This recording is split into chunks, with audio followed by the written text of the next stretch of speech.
Dr. Eric Kelly III and a host of phenomenal speakers from all around the globe for this 7-day virtual event that you don't want to miss. The mission of the Black Business Expo is to raise scholarship money from kids all the way from high school all the way from college. The Black Business Olympics is one of the largest Black business showcases in the world. It is an opportunity for businesses and companies to showcase their businesses globally. We are going to be giving away laptops up to $5,000 away to students. Again, I'm Olivia Appleberry, the founder of 2 Cents Finance and one of the speakers for the expo. I am so excited to see you there. For more info, go to www.blackbusinessexpousa.com or call 919-308-9090 and hope to see you there. I am Black Business. From the moment I wake until the time I sleep. Yes, I am Black Business. I am Black Business. Tell me, are you Black Business? I am Black Business. Do you support Black businesses? Listen, I support Black business because I am Black Business. Black Business Expo, one of the largest business showcases in the history of Black business in the world. The world! Sign up today at www.blackbusinessexpousa.com or call 919-308-9090. I am Black Business. I am Black Business. From the moment I wake until the time I sleep, I am Black Business. I am Black Business. Are you Black Business? I am Black Business. Do you support Black businesses? I support Black business because I am Black Business. Black Business Expo, one of the largest business showcases in the history of Black America in North Carolina. Join Dr. Eric Kelly III and a host of phenomenal speakers from all around the globe for this 7-day virtual event that you don't want to miss. The mission of the Black Business Expo is to raise scholarship money from kids all the way from high school all the way from college. The Black Business Olympics is one of the largest Black business showcases in the world. It is an opportunity for businesses and companies to showcase their businesses globally. We are going to be giving away laptops up to $5,000 away to students. Again, I'm Olivia Appleberry, the founder of 2 Cents Finance and one of the speakers for the expo. I am so excited to see you there. For more info, go to www.blackbusinessexpousa.com or call 919-308-9090 and hope to see you there.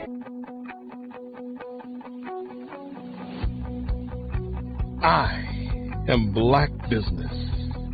From the moment I wake until the time I sleep. Yes, I am Black Business. I am Black Business. Tell me, are you Black Business? Black Business Expo, one of the largest business showcases in the history of Black business in the world.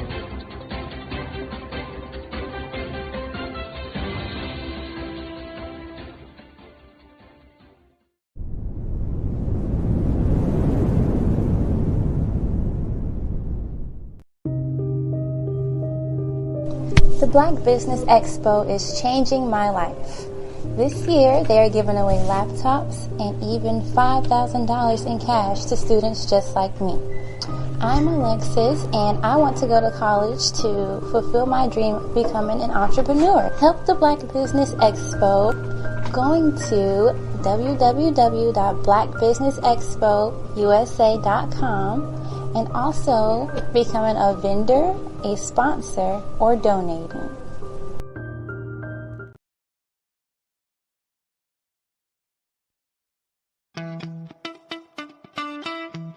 How many times have you been asked to help someone you didn't even know, a student, a business entrepreneur, or did you ever even ask, where did they end up? That business, that friend, that entrepreneur. Well, just maybe they ended up in a gang, bankrupt, homeless, or worse, dead. Maybe they turned to crime, drugs, and alcohol. Did you ever wonder?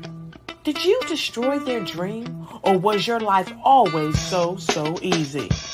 At the Black Business Olympics, we started a movement to help students complete. Give them hope and foster success. Help them to leave their dreams of providing laptops, computers, and up to $5,000 in scholarship funds. Today, we ask you to help a student, a business owner, or an entrepreneur to realize their dream by sponsoring them, supporting them, and buying from them. Consider this. With $1.6 trillion in our Black community, we only ask for a small donation for our students, our businesses, and our entrepreneurs. And you can change a life today. So I ask you, what are you going to do? Sit on the sideline and watch our students in high school be leaders, miss out on their dream from lack of resources? Or are you going to donate to the movement and change their future and yours as well? Give us a call today at 919-308-9090. Change their life by investing with action to the Black Business Olympic Fund. The Black Business Olympics, one of the largest business showcases of Black business in the history of the world. Over the past few years, we've seen the growth of existing and new initiatives focused on financial inclusion, building global networks, and reducing the wealth gap in response to the idea there's not enough seats at the table. Whether their outcomes are to increase the representation of Black executives on corporate boards, ensure an inclusive global economy, or to create new U.S.-African commercial pathways, the strategies are often carried out by separate programs. The question is, should they be? With the continent of Africa being home to more than half of the world's fastest-growing economies, the youngest workforce, over 400 companies generating more than $1 billion annually, 700 generating more than $500 million annually that are poised for growth, and being the destination of nearly $5 billion in venture capital in 2021. Diversifying U.S. and Africa commercial engagement by building bridges between African businesses and their U.S. diaspora should begin being seen as mutually beneficial. From helping to reduce Africa's enormous capital gap to catalyzing two-way trade opportunities, the COVID-19 global pandemic hopefully has taught us that global challenges and opportunities are more interconnected than we thought. During the pandemic, African companies like Unicorn Flutterwave, insurance provider Reliance Health, ride-hailing app Yasir, and 54Gene, the continent's first bank of DNA on people of African descent, proved that when African companies have access to networks, capital, and information, they grow big, grow fast, and create solutions that are valuable to the world. This is why Be Direct was created.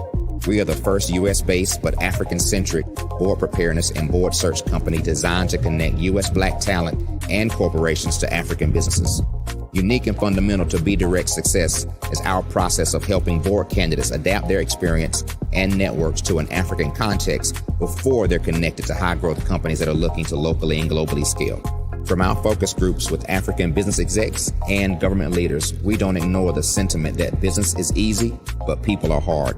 Having a pool of board candidates with hard-to-access networks and extensive experience across the business lifecycle, including successfully raising capital, is table stakes for an initiative like this. So yes, we have that. But corporate or entrepreneurial success in the U.S. does not guarantee success in Africa. Developed alongside industry partners on the continent, our training program, Be Direct Prep, is designed to transpose their experience to create cultural comfort, understanding, and the commitment to helping businesses in Africa scale. Our board governance sessions are African, continental, and country specific. integrated with cultural awareness and dexterity training. Masterclasses led by African industry execs and mentoring and coaching from African continental-based facilitators. But even more unique to Be Direct Prep, we cap off our training program with an immersion trip to help candidates that have not been to Africa before see and feel Africa's complexity and opportunity from African soil. We all know traditional network-based board placement has historically left a lot of us out of ever really being in the paid board pipeline. Our strategy supports the work of many great organizations that are successfully filling seats at U.S. board tables by creating more tables for those that are still left on the sideline. It's time to start seeing the role and value of U.S. Black talent and businesses on the continent of Africa differently. Old perceptions and habits limit economic inclusion. Let's transition Black talent and the African businesses they will support from the periphery of the global economy to its core. Living in a global lockdown, we all know now how fast local and global economies can change and see the value of having businesses that hire, strengthen local value chains, and even grow globally. Status quo in any form holds back progress. We must democratize U.S.-Africa commercial engagement by socially and economically connecting cultures that have long been disconnected. It's time for Africa's U.S. diaspora to redefine their global value by helping African businesses scale continentally and globally.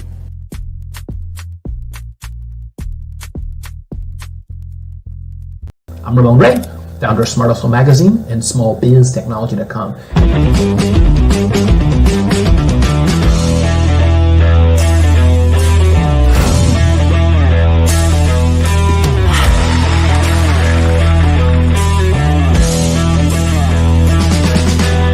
You're here today to celebrate small business success. Stand up on your feet. You rocked the house. It was amazing. Didn't we learn? For me, success comes from failure. One thing not to do is shake somebody's hand like this.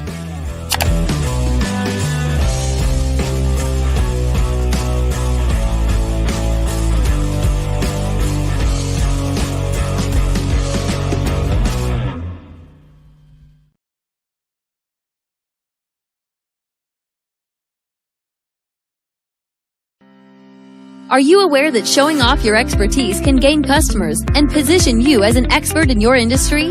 Consumers need confidence to purchase, so let us showcase your knowledge by interviewing you for a 3 to 5 minute video. We'll position you as an industry expert with a customized interview-style video, and for a limited time, we'll cover all production costs. Click this ad or call now for all the information. You'll want to experience the same 5-star service our customers love. So take advantage of this one-time offer. Click this ad or contact us now.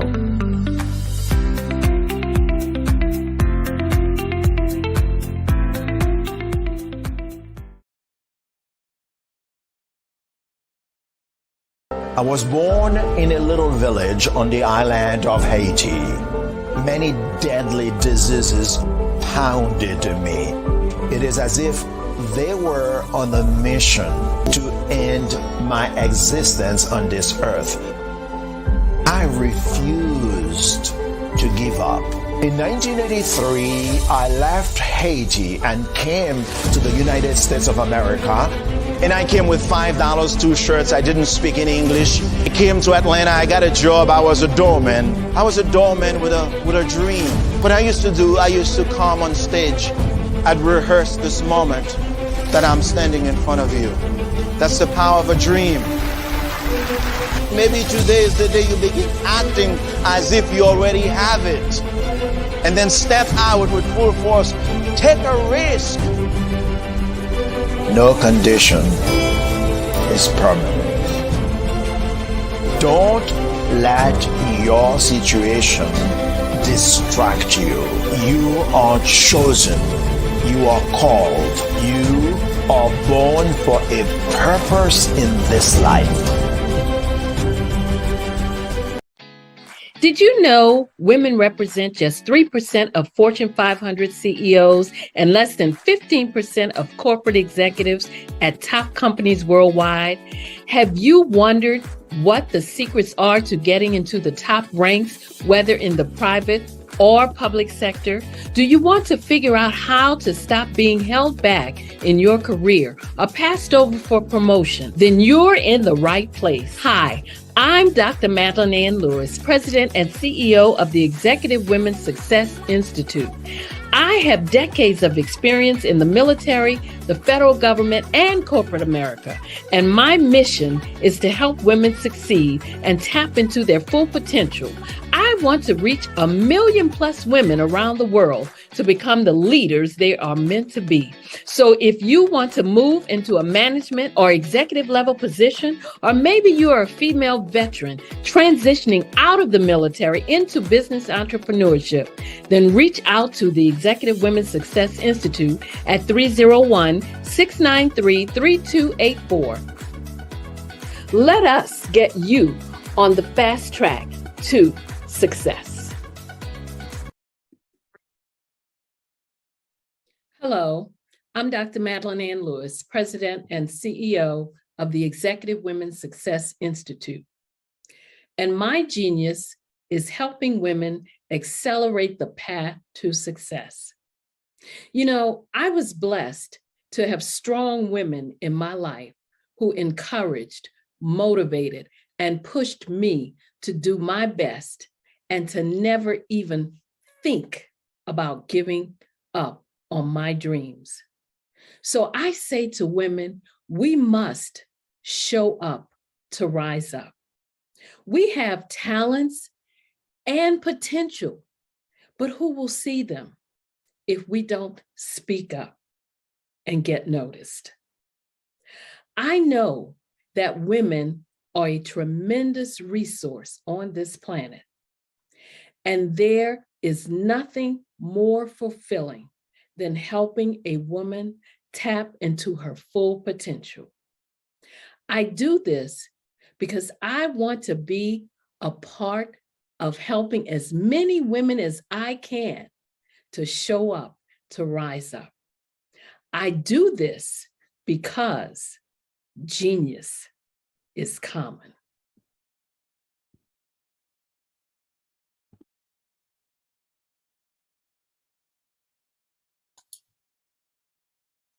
Hi, I'm Barbara Smith. Genius is common. My genius is executive coaching and professional corporate training. As the master executive coach and corporate training ambassador for the Genius is Common movement, I help business owners craft their stories in such a way that you know exactly what they do, what they have, and what they bring to the table. Many times as business owners, we are asked, so what do you do for a living? And we could be crushing in our businesses, but we're not quite sure exactly what to say in a short amount of time. Well, I help you take those stories that are the reason why you're in business and why you're so passionate about your business and craft them in such a way that people are drawn to you as opposed to being repelled by you. Because every conversation, every time you talk to someone about your business, you are excited about it. But are you really conveying what you do, what you have, and what you bring to the table? And do really people understand why you care so much and why they should care that you have the solution to their problem? Well, I'm here to help you with that. As a master storyteller, I can help you with your stories and spin them in such a way that they are intriguing and fascinating. People want to listen to you talk about your business. That's why at the Genius is Common movement, I am the master executive coach and professional training ambassador. That's my genius. And genius? Oh yeah, it's common.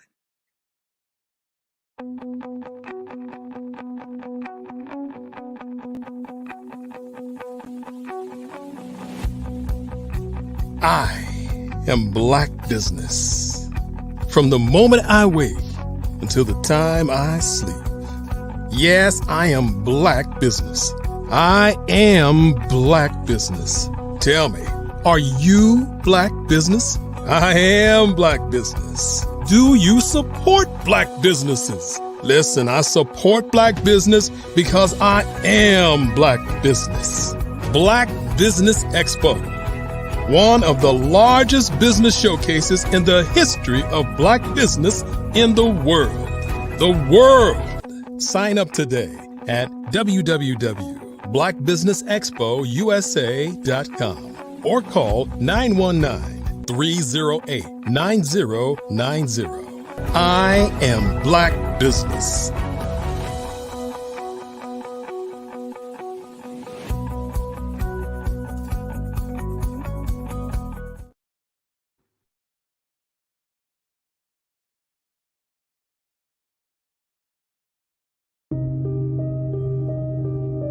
The Black Business Expo is changing my life. This year, they are giving away laptops and even $5,000 in cash to students just like me. I'm Alexis, and I want to go to college to fulfill my dream of becoming an entrepreneur. Help the Black Business Expo going to www.blackbusinessexpousa.com and also becoming a vendor, a sponsor, or donating. Good afternoon, business owners, entrepreneurs, thought leaders, and corporations. Welcome to the Black Business Network. My name is Spiritual Teak, and I'm your business moderator for this afternoon on the Black Business Network. The Black Business Network is a 24-hour business network showcasing Black businesses, Black owners, entrepreneurs, thought leaders worldwide. We have speakers from North Carolina, London, Singapore, Africa, Japan, and cities all over the United States. The Black Business Network is a global community sharing its business knowledge to empower, inspire, and educate businesses about business. This afternoon, our first keynote speaker is Erica Mann. Erica is a CEO who attended North Carolina A&T State University and received her undergraduate degree in public relations.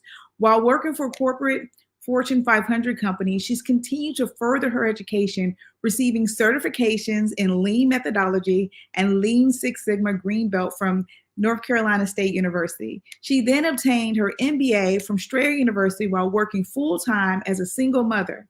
Erica Mann birthed Prestigious Image LLC from a college project into a successful business with a six-figure revenue with 2 years of opening.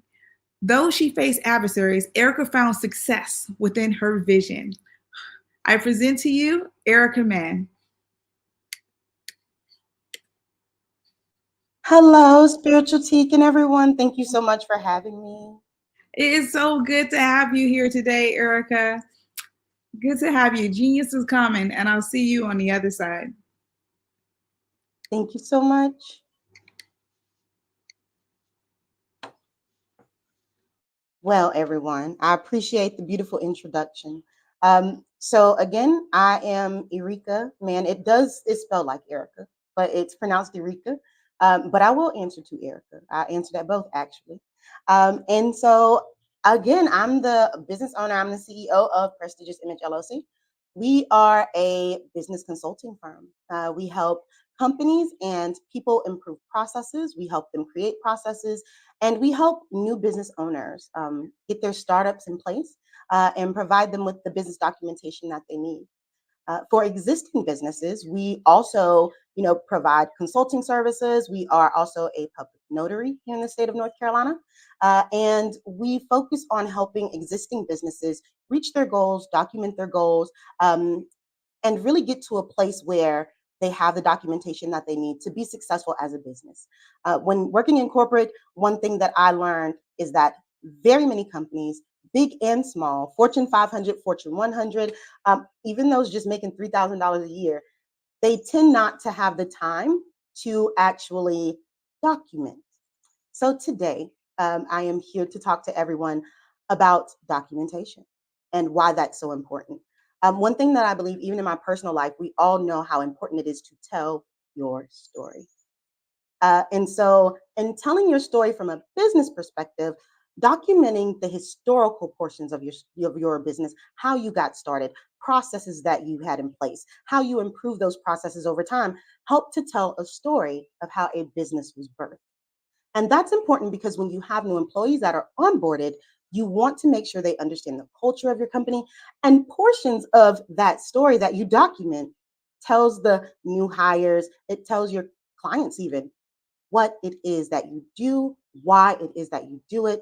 And it helps to support your visions, missions, and goals that you set for your business, right? So in my experience, I learned that a lot of people just don't find it important. And so a lot of times, even when I go into the spaces of Fortune 500 companies, I constantly have to, redirect them into the direction of, hey, I understand it feels like busy work, right? Because documentation for a lot of people is admin. They don't understand that it's more than just admin. It's more than just busy work. It is ensuring the longevity, and it's also ensuring the success of your business, of your team, whatever it is that you're working on. So these concepts can be applied to your personal life. For example, if you document what you spend throughout the year, doing your taxes at the end of the year is easier because you can then tell the story of how you spent your money and how you made your money. So that is one thing I also focus on, is from a personal development perspective, showing people that these business concepts and methodologies can be applied to your personal life. So if you're going to go get certified in it, use it also to improve your life. And so that's what I did in order to start my business, which is how I went from 1 year, $2,000. And by the end of that first year into the second year, I was making six figures. And I'll share a little bit about how I did that. And then I'll go into business process management and the demanding phases and things like that. And we'll dig a little deeper. So the way that I did it was I worked smarter, not harder. I knew that what I was doing in corporate was well sought after because they would tell me so. I knew that it was something that I would have a lot of longevity in because I could go into different industries within business. So there's not an industry in business that I cannot touch. And so that makes me viable in what I do. Well, when I realized that, and I would go to W-2 work, and people would say, we'll certify you in this, or we'll help you educate you in that. And then they would give me opportunities to then teach that to other people. I saw that as an advantage. And I saw it as reciprocity. So while working there, I would go and enroll in programs, get my certifications, and I might be there for a few years, 3, 4, 5, longest I think was 7 years. And then what I did was I then took that while working and launched it into a business. It took me roughly about $300, $400 to build a website, get an EIN, and then move forward with transitioning. So because I had good work history, I was able to then translate that into what they call a corp-to-corp contract, or C2C. And I think some people even refer to it as B2B, but that's a tad bit different. But corp-to-corp contracts, there are websites dedicated to these contracts. So as long as you have an EIN, a website, and a reasonable resume that fits the descriptions, or you can find people who have these skills, and you can actually become a resource and help them find placement in exchange for fees from the actual company that's looking for someone to fulfill that C2C contract. By doing that, I knew the salary that I was already making. In the meantime, I went and got my MBA, working smarter, not harder. At the point of getting my MBA, I realized that the MBA program was covering business process management, process mapping, as well as Lean and Lean Six Sigma. So I went and got certified at the same time. So that way, not only was I learning about it from a professor and engaging in it in class, I was also at another university taking the same classes for specifically getting certified in Lean Six Sigma. So I graduated within a month's time with both my MBA and my Lean Six Sigma approach and being certified in that. So saying that, I maximized the time I had. That all occurred within, I believe, 13 months. After that 13 months, I got my first C2C contract. They paid my company directly, and then I paid myself. In the meantime, I educated myself on business taxes, what business structures I wanted to pursue as far as like the financial portion of it, and how I wanted my relationships to look like with my clients. That allowed me to do what I call speed to market. I was able to get a business up and running and then get that business to six-figure status. This can be done with any business you enter. if you have a background in it and you have enough experience and the given credentials. A lot of people don't think about that. They think about a business and they think about, let's start very small. You can start as big as you want. All you have to do is sit down and write out the plan, right? And document what it is that you want and how to get there and do the research. So that takes me into lean methodology, which I mentioned earlier. I'm Lean Six Sigma certified at NC State. I took the program there. It's a wonderful program. And most universities and community colleges have them. You can go get Yellow Belt certified, which will allow you to be a lean practitioner. Not Six Sigma portion. That's a little bit of a deeper dive. The Six Sigma portion is more about data analytics, gap analysis, and understanding where your gaps are and how to read the data in order to improve your process. And then using that data to control the process afterward. Let's talk about the DMAIC phases. So when we talk about the DMAIC phases, we're talking about DMAIC. The D in DMAIC, which is a part of lean methodology, LEAN methodology, is define. So the first step is to define your problem, not the solution, because we like to do that, right? We like to jump to the solution. So when you're greenhousing ideas, you don't jump to the solution. You explore the problem so that you understand your root cause, because you don't want to approach the symptom. That's more like putting a Band-Aid or duct tape on it. What you do want to do is you want to ensure that you understand where the core issue or where the problem actually stems from originally, because then you can pull it up at the root and remove the issue. So in the define phase, you're going to have conversations with people. You are going to really define and put it into what they call a project charter, which the project charter tells you who the project members are, gives you a high level outline of how fast you think you can complete it or when you want to. And again, none of this is set in stone at that point, but you're defining your problem. You're going to do a problem statement and you're going to talk about what the problem is and what the pain points are. And then you're going to talk about in that project charter in the define phase, you're going to talk about what the problem kind of entails, anything around it that it impacts, and anything that you know about risk or blockages when it comes to that problem. So what the project charter and the define phase does, it helps you to better understand and become an expert in what the issue is, so that as you move through the rest of the DMAIC phases, you are able to effectively approach the issue and give yourself the best chance at ensuring that you have a viable solution. With that being said, the next phase in DMAIC is M, and that is for measure. So in the measuring phase, you are going to do your Pareto charts, which is a chart that helps you analyze the issues and causes that you found. And it helps you determine how frequently those things occur. So as you do the Pareto chart and you go through the measure phase, you are also process mapping. A process map is a pictorial view of a process. It could be a process where, you know, someone comes into a restaurant, they walk to the counter, just to give an example. They approach the person at the register enters the, you know, and it goes through that step.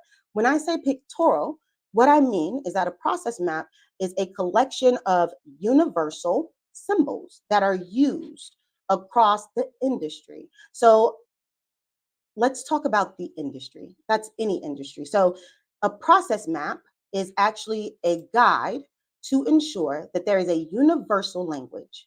So I could definitely create a process map for my company, take it to another company, and they should be able to read it. What that means is that this is something that you can get certified in. And it doesn't, I mean, to be honest, it's very inexpensive. So one thing I do is I research how to get a return on your investment with, you know, credentials.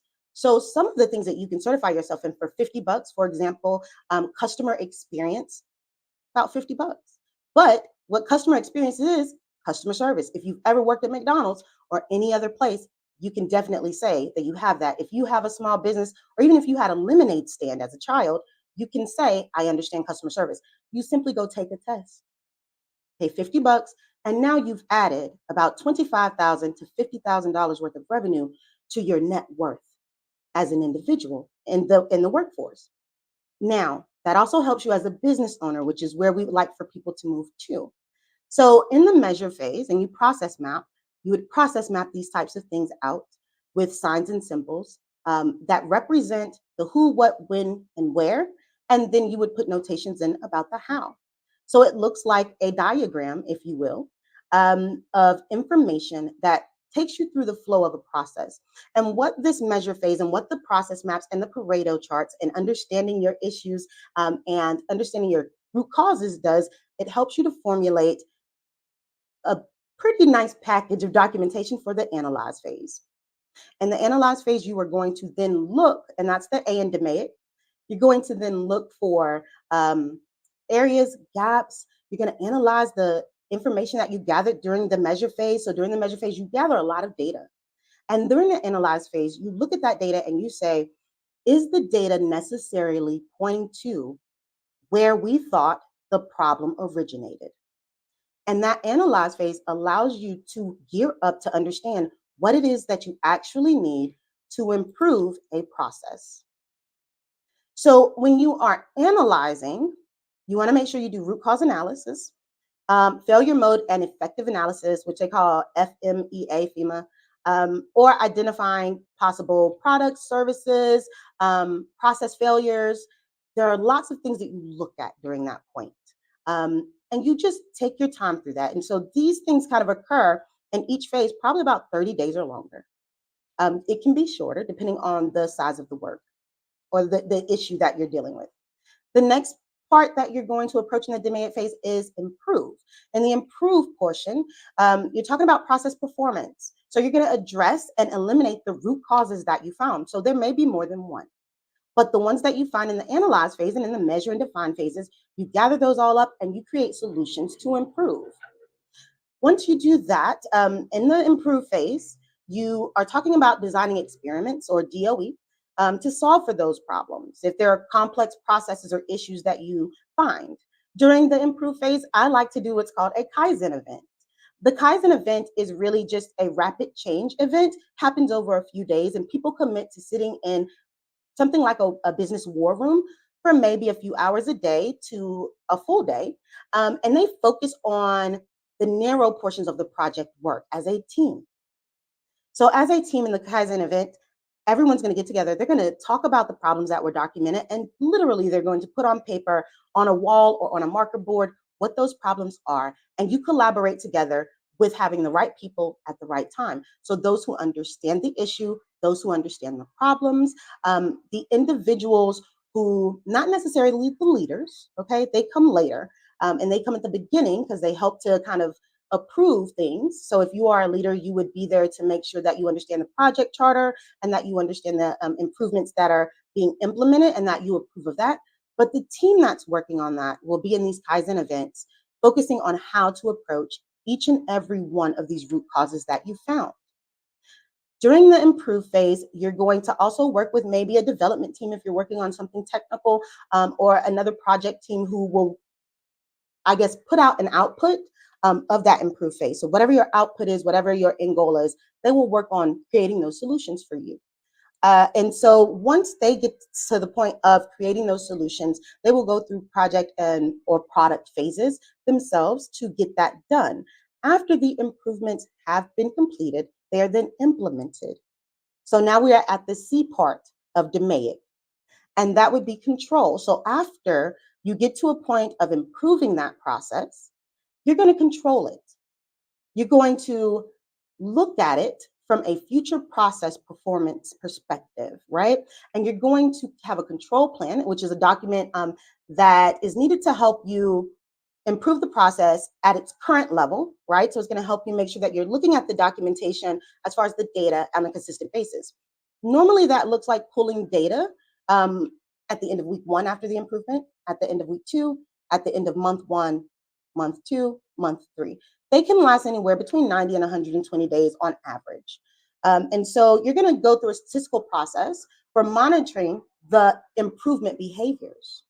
You really want to look at how those improvement behaviors align to what you expected in your outcome. The reason why you do that is because you never want to implement something and say, oh, well, it's done. Because maybe what you implemented needs to be improved upon. And that's where in lean and in the demand phases and business process management and business process mapping, we talk about leaning into things, really looking at it and looking at it from a perspective of how can we improve it from a stance of transparency and truth, right? So you want to be honest with yourself, you want to be transparent with your team, and you want to be accountable so that you can give yourself the best outcome possible at success. Sometimes this means that you have to understand failing fast. It is okay to fail because failing is not a loss. It's actually a way for you to get an experience, to learn a lesson. So you never really fail. It's always a win. So with that perspective in mind, if you implement something after you improve it and then you implement it in the control phase, if you realize, hey, this isn't the improvement success I expected, this isn't the rate of success I expected, or this isn't the outcome I expected, then what you want to do is go, you know what? It's okay. We failed fast. We know that something needs to be tweaked. And you go right back to the define phase. You look at the process that you implemented at the end of the control, and you say, how can we improve this again? That way, you get what's called speed to market. You can improve continuously, continuous improvement, lean thinking, right? And that way, you have a better chance of improving time and time again and getting to perfection faster than taking 4 years to get something to the market that's in perfect condition. So nothing's ever really perfect. So what we learn is that it's better to go through the demand phase again and again.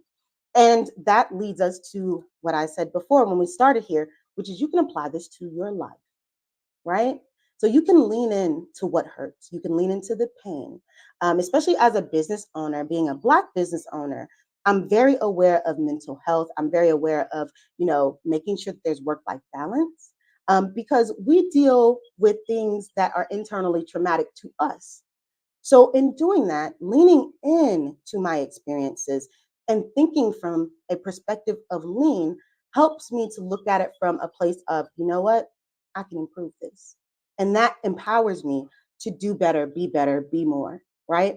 So in the control phase, you have your control plan, you have your statistical process control, and you have the 5 S's because you want to, make a workplace that's suitable for control. That's normally in like a pipeline situation where you might be in some type of a warehouse where they have a belt line and they're going through the process of creating a product.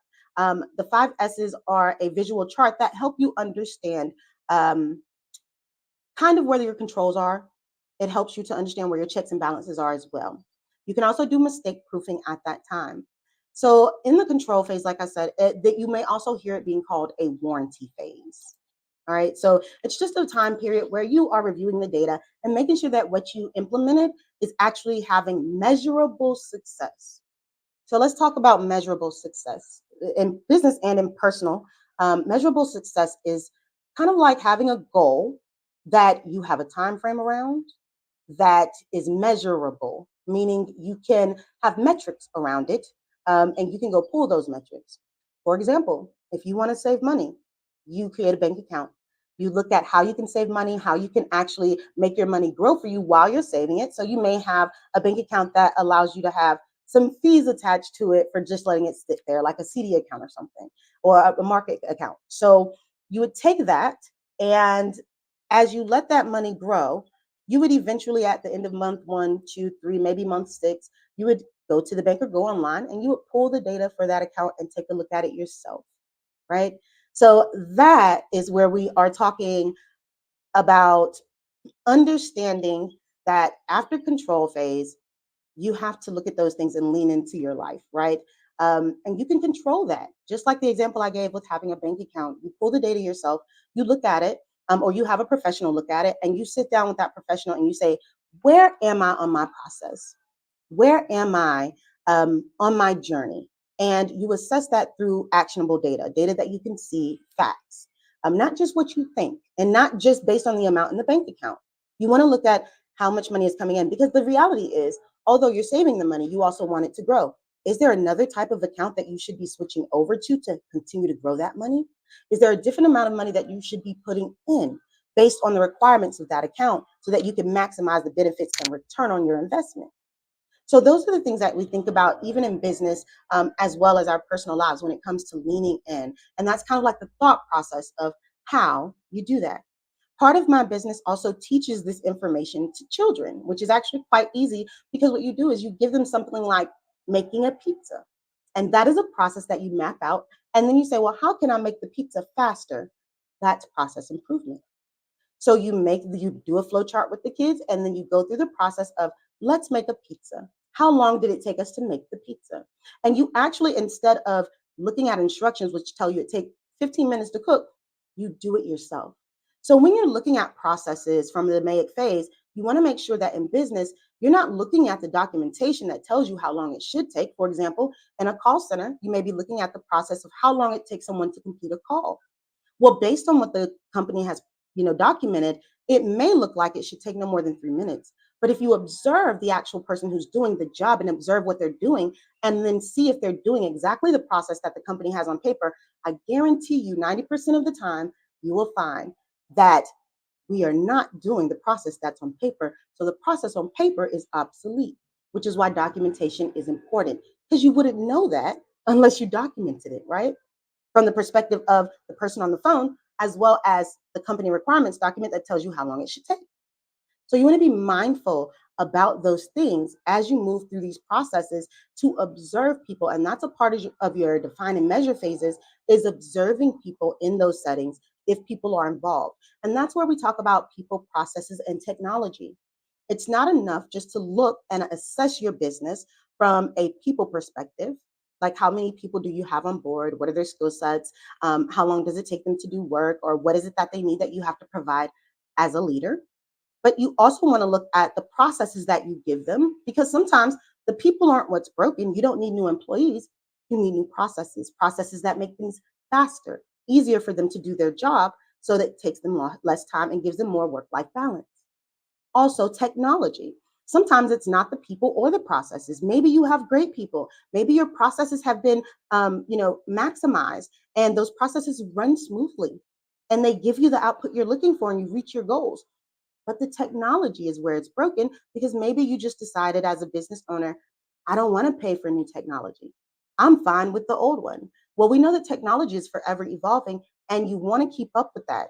You want to keep up with the newest and latest and greatest in processes, the newest, latest, and greatest in skills, which are your people, as well as the newest and the latest and greatest in your technology. When I say the newest, latest, and greatest, what I'm talking about is, for people, help your employees improve their skills.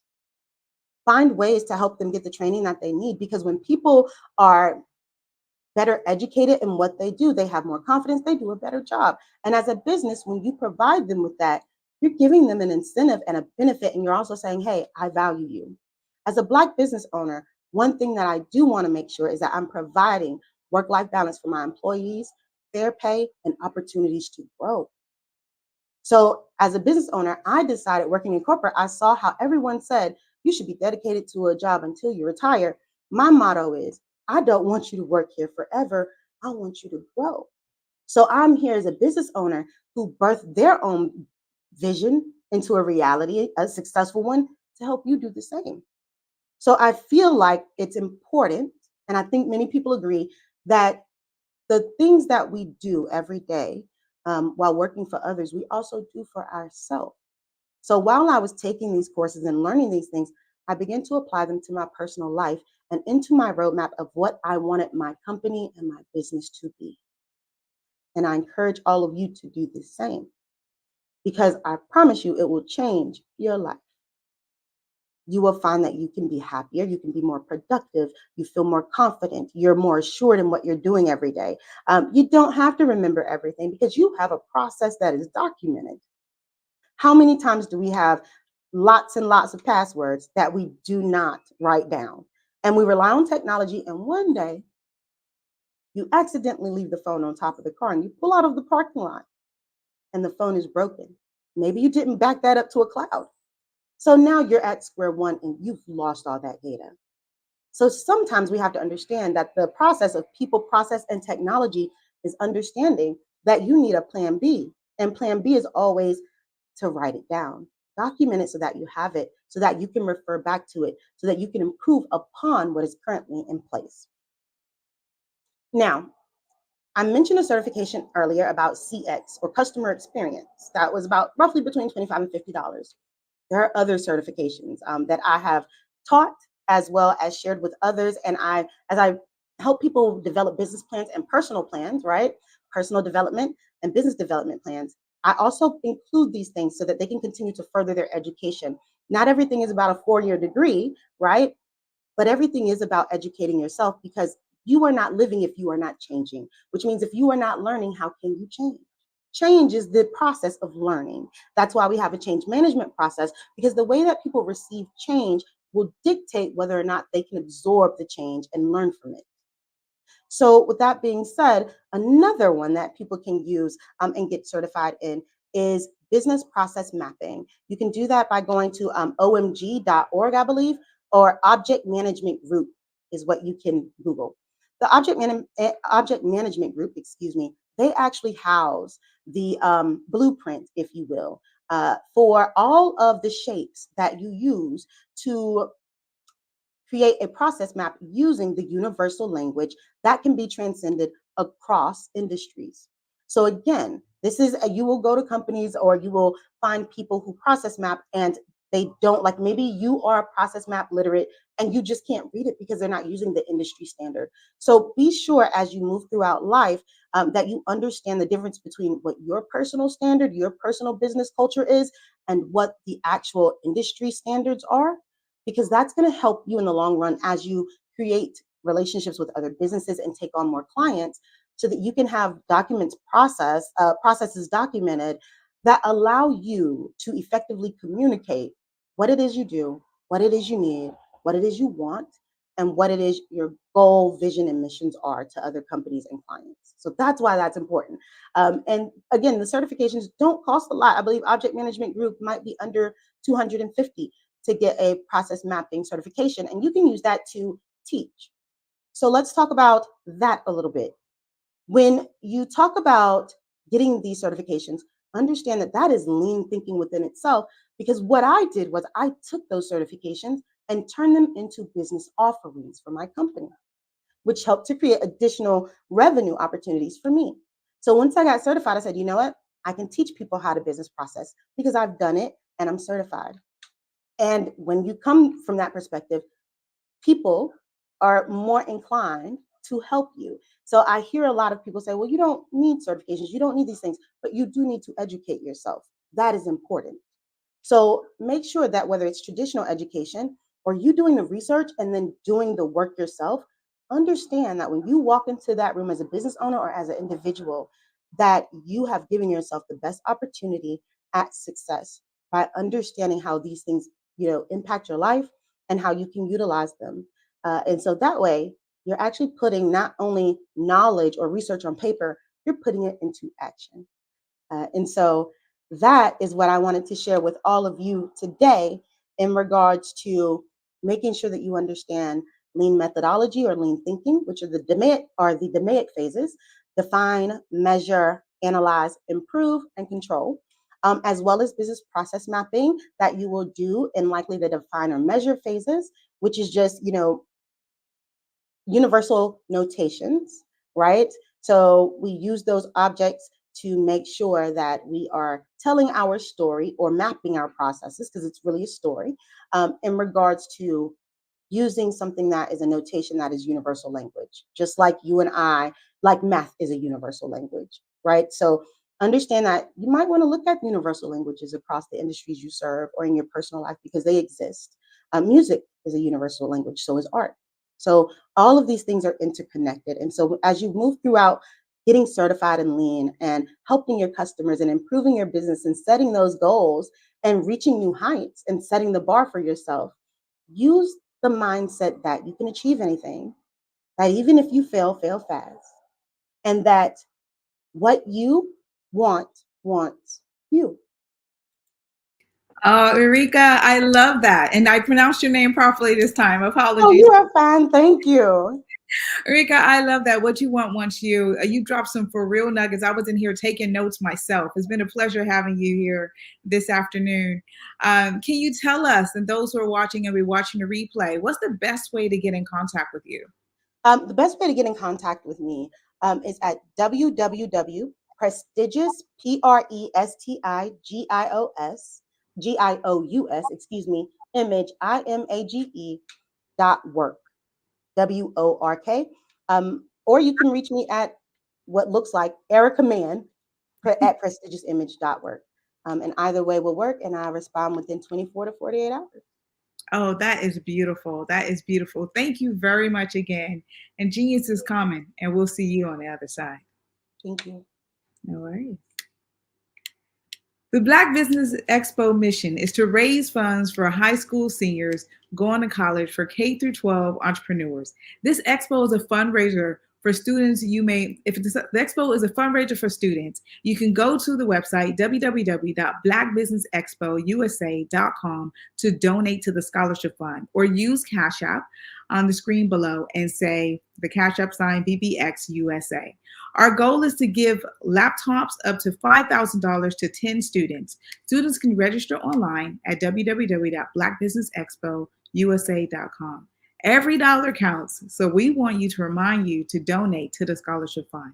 We want to thank our Black Business Expo USA sponsors, the NC100, Moody Capital Partners, Sway Soul, Lotus Ritchie Coaching and Training, Carolina, Virginia Minority Supplier Development Council, Step Management, The Hello LLC, Barbara H. Smith LLC, Margie McLean Foundation Incorporated, Genius is Coming, Earth Essentials, 5-Star BDM Media, Mullane Shaney Global, Executive Women's Success Institute, The Quality Coaching Company, Superwoman Business Services, Creative Force Studios, Lee Entertainment, Artist App Design, Black Business Expo USA. Genius is coming, and I'll see you on the other side.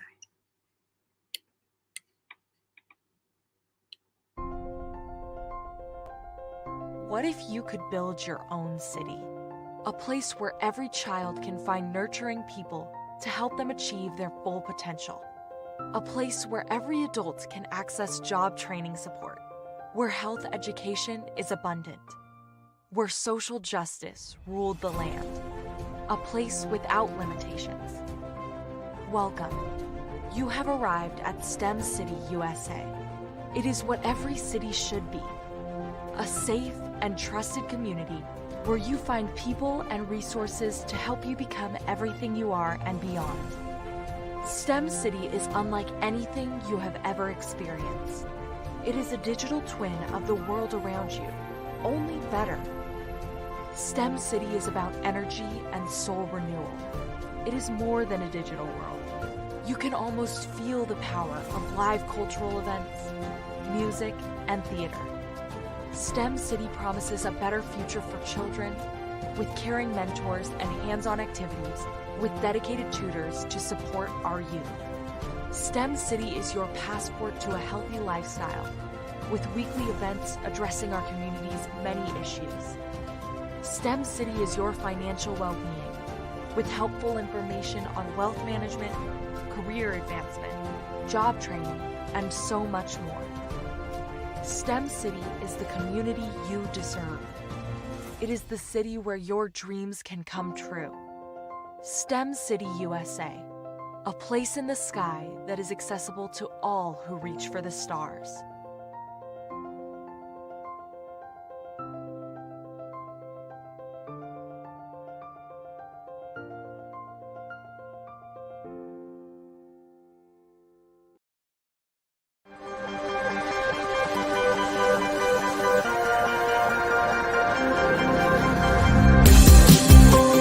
The Black Business Expo's mission is to raise funds for high school seniors going to college or K through 12 entrepreneurs. This expo is a fundraiser for students. Please, you may go to www.blackbusinessexpousa.com to donate to the scholarship fund or use the Cash App at $BBXUSA. Our goal is to give laptops and up to $5,000 to 10 students. Students can register online at www.blackbusinessexpousa.com. Every dollar counts. Please donate to the Black Business Expo USA Scholarship Fund.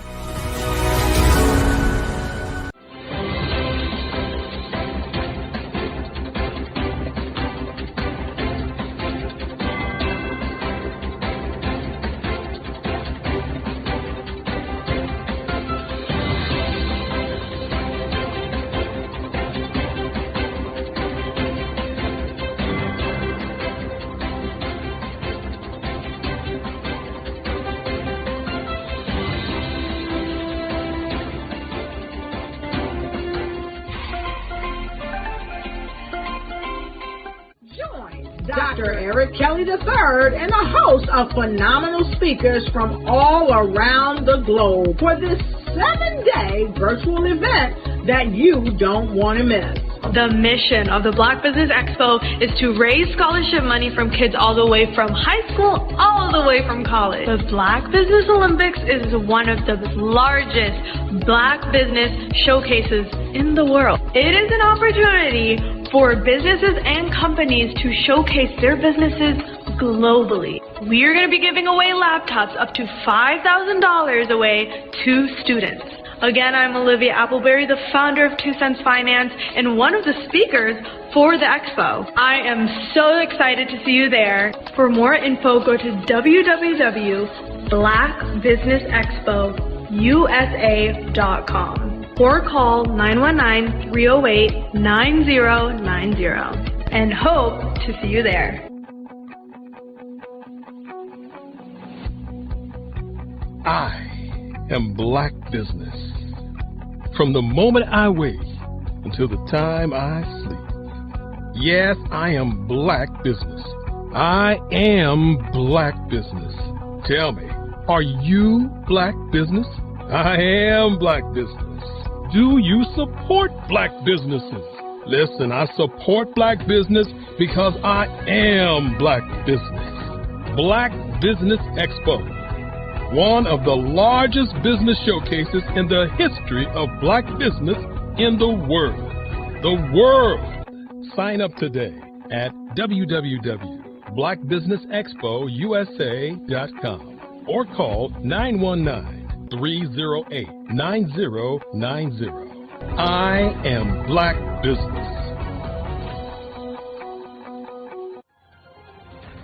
I am Black Business. From the moment I wake until the time I sleep, I am Black Business. I am Black Business. Are you Black Business?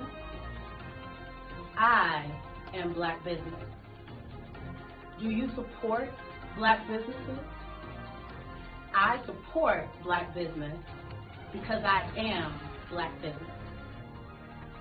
Black Business Expo, one of the largest business showcases in the history of Black America in North Carolina. Join Dr. Eric Kelly III and a host of phenomenal speakers from all around the globe for this 7-day virtual event that you don't want to miss. The mission of the Black Business Expo is to raise scholarship money from kids all the way from high school, all the way from college. The Black Business Olympics is one of the largest Black business showcases in the world. It is an opportunity for businesses and companies to showcase their businesses globally. We are going to be giving away laptops up to $5,000 away to students. Again, I'm Olivia Appleberry, the founder of 2 Cents Finance and one of the speakers for the expo. I am so excited to see you there. For more info, go to www.blackbusinessexpousa.com or call 919-308-9090 and hope to see you there.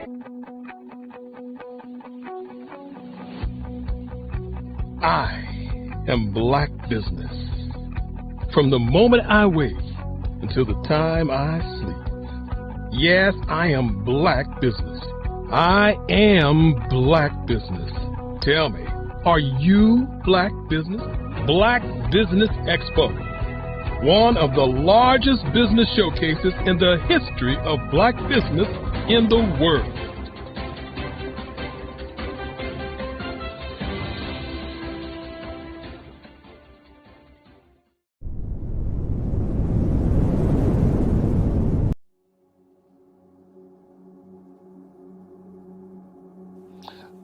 I was born and raised in southeastern West Virginia, the coal fields. My father was an AME minister. For me, I was very fortunate. Even though I grew up in the segregated South, I was surrounded by flourishing Black businesses, doctors, lawyers, bankers, dentists. They were all there and they were all successful. And I guess that's part of my dream, is to see that success come back. My name is Joseph Simmons, and I am the founder of the Center for Micro-Entrepreneurial Training. We have this moment in time where we can change the trajectory of people. And our focus is on women, Black and brown entrepreneurs, and their access to capital, their ability to build thriving businesses, the ability to employ people.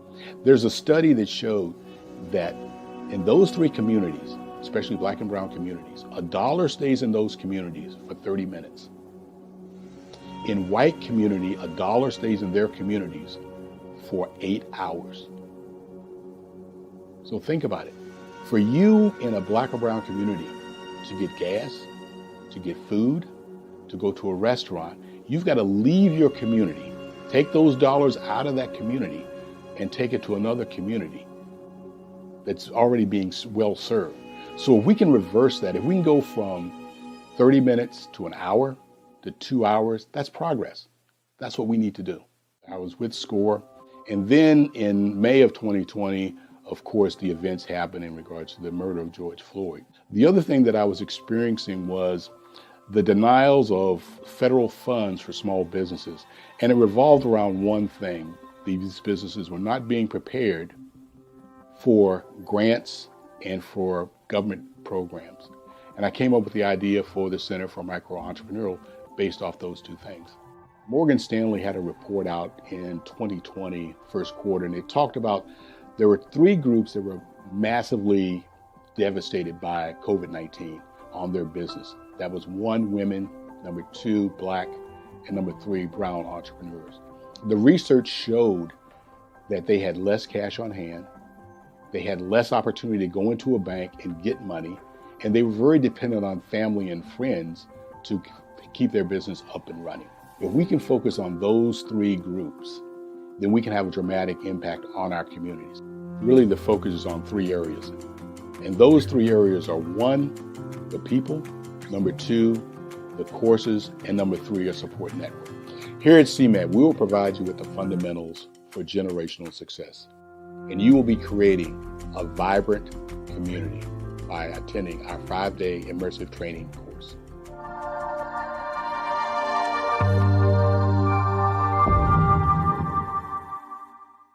Are you a forward-thinking entrepreneur or business owner?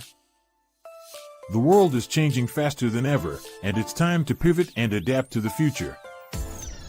Hello LLC is here to help you do just that.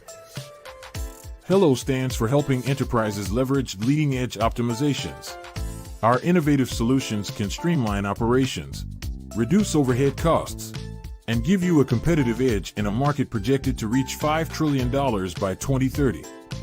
By pivoting to the metaverse, businesses can tap into a rapidly growing market that is projected to be a significant part of daily life for 25% of Americans by 2026. As a full digital metaverse agency, the Hello LLC can help you create custom solutions to streamline operations, increase productivity, reduce costs, and drive brand recognition. Why should you pivot to the metaverse with the Hello LLC? By leveraging cutting-edge technology, you can provide immersive experiences for your customers, expand your global reach, and unlock new revenue streams. Contact us today to make the pivot.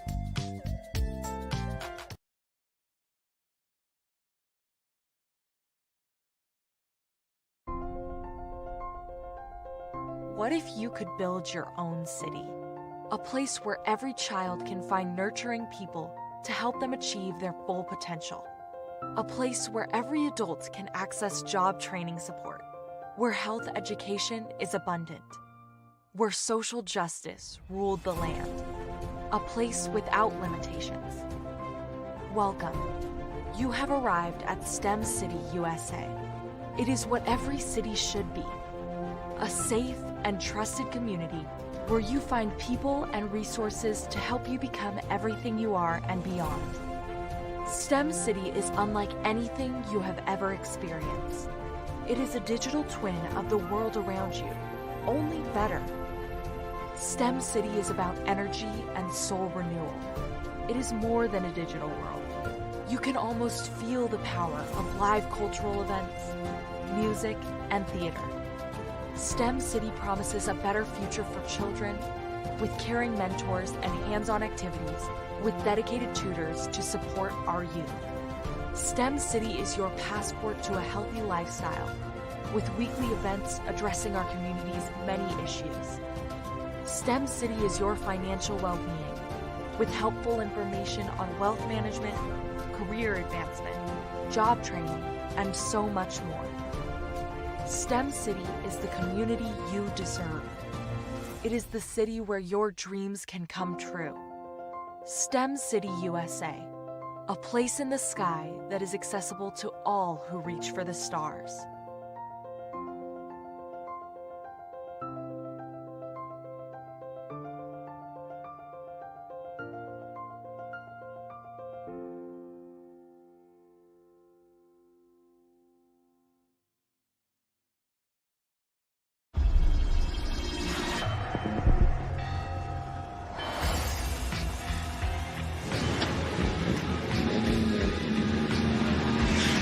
La connexion BU.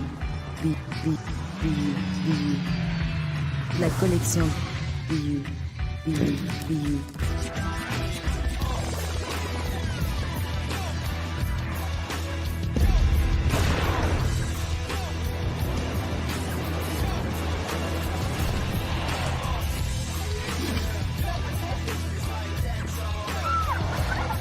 In a world obsessed with the cult of celebrity, I challenge you not to aspire to anyone else's greatness, but instead strive to reveal and ignite the greatness within you. Are you serious? I totally think that that's it. Hey. No! Hey! To me, sexy is a man that knows who he is and what he wants. Okay. He's comfortable. You look at him, you see him, he's just comfortable being himself. And you're like, Baby, be you. Be you, baby. Just be you. I like it. Introducing the BU collection, exclusively available at K&G Fashion Superstore. Absolutely. So our coaching program help people that have the lack of time, that lack strategies, and lack the confidence to go after their dream life. So we help them implement tools. We help them implement. I love to leave the inherited lack of finances or the education behind finances. But it wasn't until I lost my firstborn, my only son, that life changed for me. And where I was going after it all, living the corporate life, hit my 6-figure income, and living in my dream house with my dream man, driving my dream car. Wow. I nearly lost it all when I lost my son. And so I realized it only takes one financial catastrophe that can change your entire life. That's what made me start All New Beginnings. Because no matter what's going on in life, there's a new beginning. And because of that, we develop a program called Wise Minded. My little slogan is, don't just dream it, let's live it. If they want to connect with you or work with you, what is the best ways for them to be able to do that? Well, for my social media guru, you can connect with me on every single social media platform as Tanya T. Rose.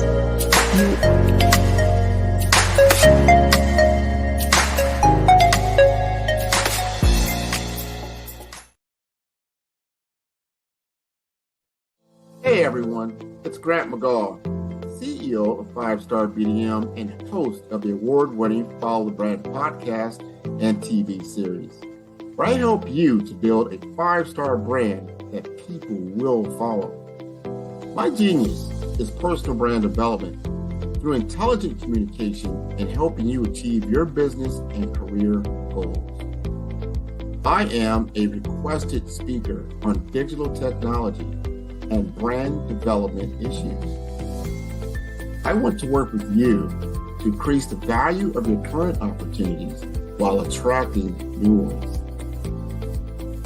Every one of you is unique, and we all share challenges that can be addressed through smart branding. As a super connector, I work with you as an executive coach to guide you along the complicated business and career development road, providing the enhancement tools and information you need to succeed. Together, I will help you succeed in today's challenging business climate. I will evaluate and measure your progress. Best of all, I am right alongside you every step of the way. Build the brand called you. Genius is common.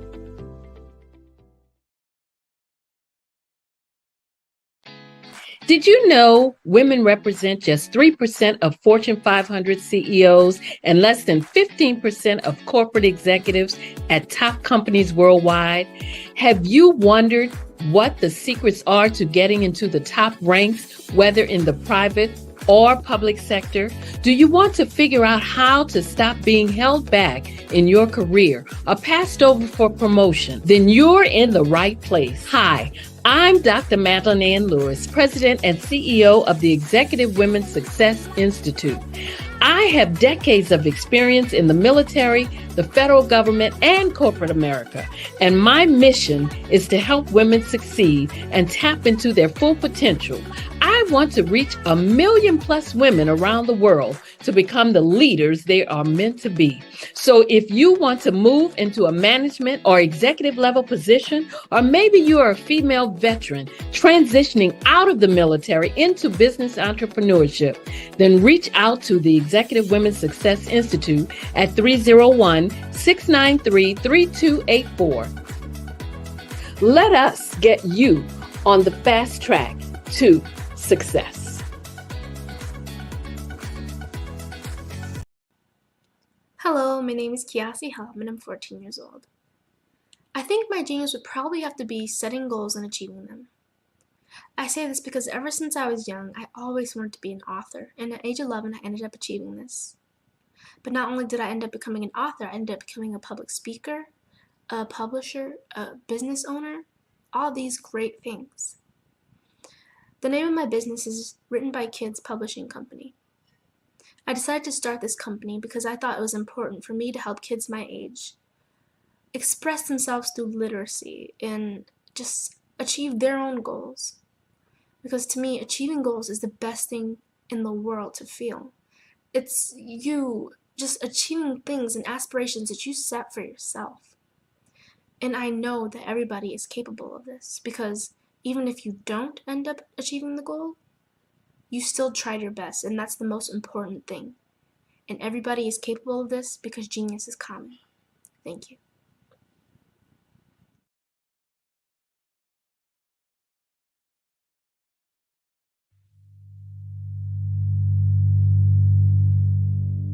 So what we have to do is when we get in a spot, we need to create some spots for us.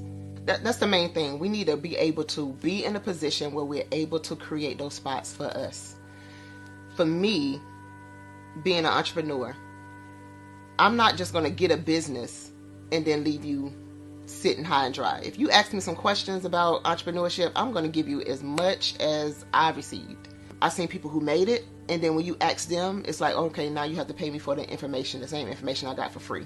We probably in totally different cities. There's no way that we're going to bump heads or anything. We're not competing. Bring me up with you.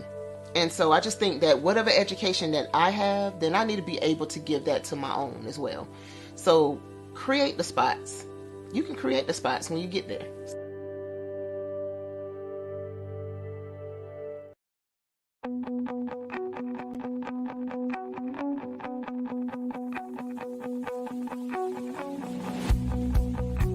I am Black Business.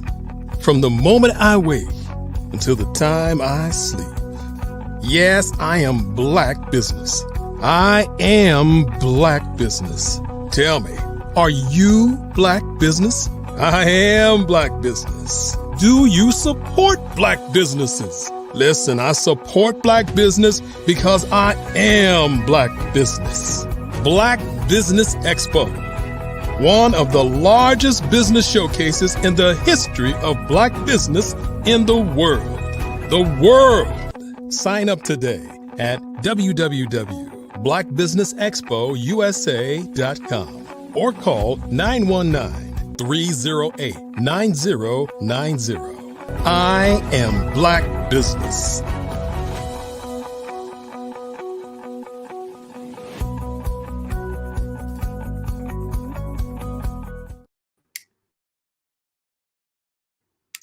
Good afternoon, business owners, entrepreneurs, thought leaders, and corporations. Welcome to the Black Business Network. My name is Spiritual Teak, and I'm your business moderator for this afternoon on the Black Business Network. The Black Business Network is a 24-hour business network showcasing Black businesses, Black owners, entrepreneurs, and thought leaders worldwide. We have speakers from North Carolina, London, Singapore, Africa, Japan, and cities all over the United States. The Black Business Network is a global community sharing its business knowledge to empower, inspire, and educate businesses about business. Our next keynote speaker is Sonia McCarter-Kellogg. Sonia McCarter has always had a keen interest in business. She attended business classes in trade school and took business law courses. Her parents could not afford to send her to college, so she managed to take evening courses in whatever was available. She had the opportunity to work in various roles that have allowed her to apply her business knowledge and started as a mayor's assistant, where she learned the ins and outs of local government and gained valuable experience in public administration. From there, she transitioned to a legal secretary position and served as a business administrator. One of the highlights of her career was being nominated as a Business Professional Woman of the Year. I present to you Sonia McCarter-Kellogg. Hi. Hi, gorgeous soul. Thank you. Genius is Good coming. morning. Good morning. Genius is coming. Well, afternoon. Genius Oh, is coming. yeah, afternoon. Yes, absolutely. Absolutely. Genius is coming, darling. And I'll see you on the other side. Have a good show. Thank you. Thank you. And good afternoon to everyone. Again, my name is Sonia McCarter-Kellogg. I am CEO, founder of SMC Management Solutions, and we are located in Gaston, Alabama. As the moderator has said, that I have always had a keen interest in business, which drove me to taking many classes and courses as I could that related to business, some in economics, government, business law, accounting, whatever I could find to do, or whatever courses I could find to take, I took those. Also, I later on took college.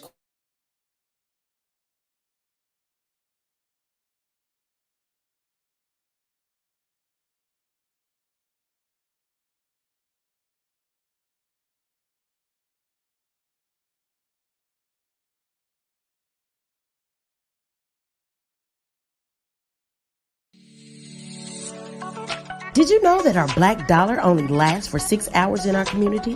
Yet other communities, their dollars last for 19 to 30 days. The Black Wall Street Nation. Black Wall Street Nation. Yes, that's why we created the Black Wall Street Nation. Black Wall Street Nation is a centralized directory available to all black businesses across the world. It was created for businesses like you, the ones that want to start and the ones who have a dream that have already started, such as businesses like Drop in a Bucket Productions, Valito Foods, Sugar Tea Branding Firm, All the Dazzle, Bun Cakeaholic, Miss Riot, and you. We'll have marketing, seminars, and some funding coming soon just for you. So, we want you to come and join us. www.blackwallstreetnation.com. See you there.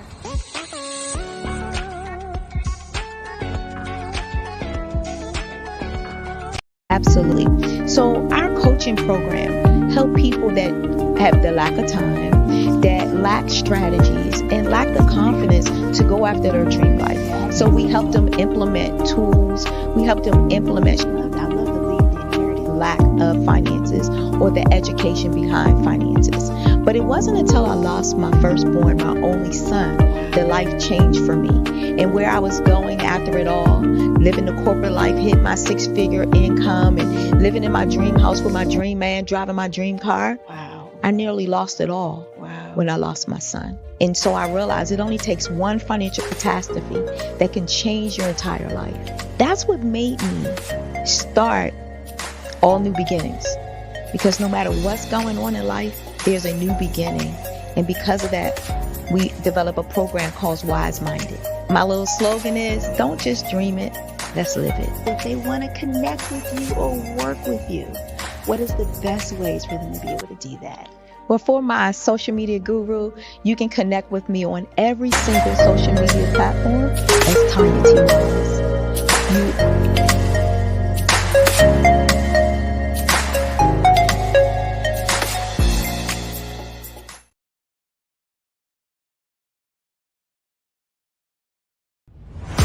Social media is evolving. It's more vibrant, more colorful, more energetic, and so are you. It's not just photos anymore.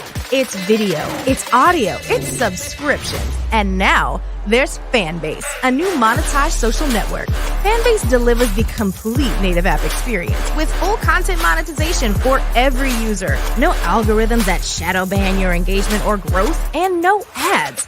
Follow anyone for free and subscribe directly to your favorite creators for $4.99 a month. Plus, show some love by tipping on any post. Also, make a Fanbase page and monetize your content the same way. Finally, connect with your followers by posting the amazing content you already create. And now, get paid for it. It's time to energize and monetize, because everyone's a fan of something and everyone has a fan base. Over the past few years, we've seen the growth of existing and new initiatives focused on financial inclusion, building global networks, and reducing the wealth gap in response to the idea there's not enough seats at the table. Whether their outcomes are to increase the representation of Black executives on corporate boards, ensure an inclusive global economy, or to create new U.S. African commercial pathways, the strategies are often carried out by separate programs. The question is, should they be? With the continent of Africa being home to more than half of the world's fastest growing economies, the youngest workforce, over 400 companies generating more than $1 billion annually, 700 generating more than $500 million annually that are poised for growth, and being the destination of nearly $5 billion in venture capital in 2021. Diversifying U.S. and Africa commercial engagement by building bridges between African businesses and their U.S. diaspora should begin being seen as mutually beneficial. From helping to reduce Africa's enormous capital gap to catalyzing two-way trade opportunities, the COVID-19 global pandemic hopefully has taught us that global challenges and opportunities are more interconnected than we thought. During the pandemic, African companies like Unicorn Flutterwave, insurance provider Reliance Health, ride-hailing app Yasir, and 54Gene, the continent's first bank of DNA on people of African descent, proved that when African companies have access to networks, capital, and information, they grow big, grow fast, and create solutions that are valuable to the world. This is why Be Direct was created. We are the first U.S.-based but African-centric board preparedness and board search company designed to connect U.S. Black talent and corporations to African businesses. Unique and fundamental to Be Direct's success is our process of helping board candidates adapt their experience and networks to an African context before they're connected to high-growth companies that are looking to locally and globally scale. From our focus groups with African business execs and government leaders, we don't ignore the sentiment that business is easy, but people are hard. Having a pool of board candidates with hard-to-access networks and extensive experience across the business life cycle, including successfully raising capital, is table stakes for an initiative like this. So yes, we have that. But corporate or entrepreneurial success in the U.S. does not guarantee success in Africa. Developed alongside industry partners on the continent, our training program, Be Direct Prep, is designed to transpose their experience to create cultural comfort, understanding, and a commitment to helping businesses in Africa scale. Our board governance sessions are African, continental, and country specific. integrated with cultural awareness and dexterity training. Masterclasses led by African industry execs and mentoring and coaching from African continental-based facilitators. But even more unique to Be Direct Prep, we cap off our training program with an immersion trip to help candidates that have not been to Africa before see and feel Africa's complexity and opportunity from African soil. We all know traditional network-based board placement has historically left a lot of us out of ever really being in the paid board pipeline. Our strategy supports the work of many great organizations that are successfully filling seats at U.S. board tables by creating more tables for those that are still left on the sideline. It's time to start seeing the role and value of U.S. Black talent and businesses on the continent of Africa differently. Old perceptions and habits limit economic inclusion. Let's transition Black talent and the African businesses they will support from the periphery of the global economy to its core. Living in a global lockdown, we all know now how fast local and global economies can change and see the value of having businesses that hire, strengthen local value chains, and even grow globally. Status quo in any form holds back progress. We must democratize U.S.-Africa commercial engagement by socially and economically connecting cultures that have long been disconnected. It's time for Africa's U.S. diaspora to redefine their global value by helping African businesses scale continentally and globally.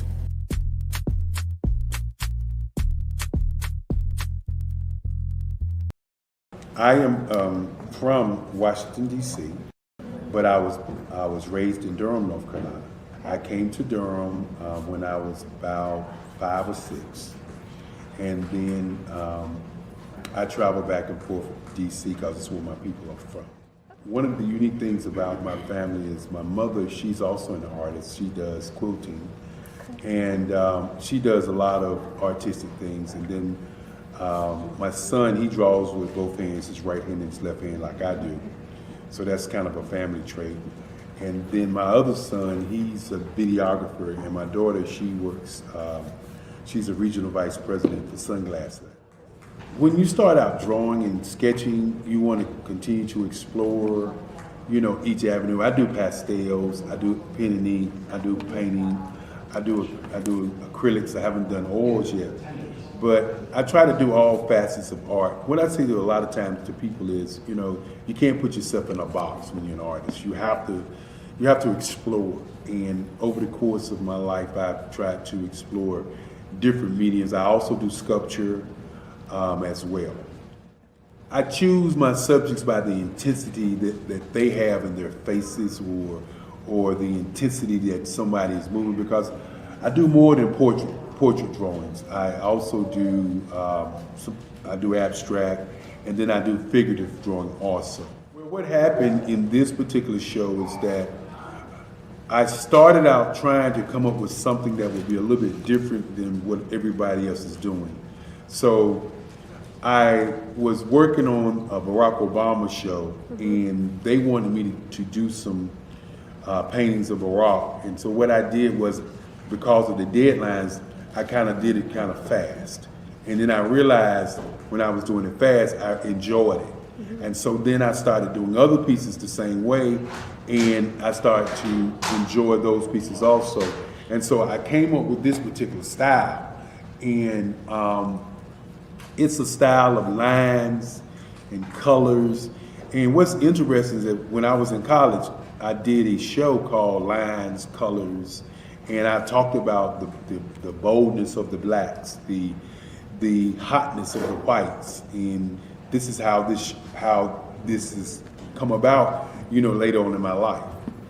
And the colors comes from a lot of the entertainers that I work with, where they wear different colors. They don't wear, your plain reds or your whites. They wear different colors, and so that's also another piece of what's giving me the colors.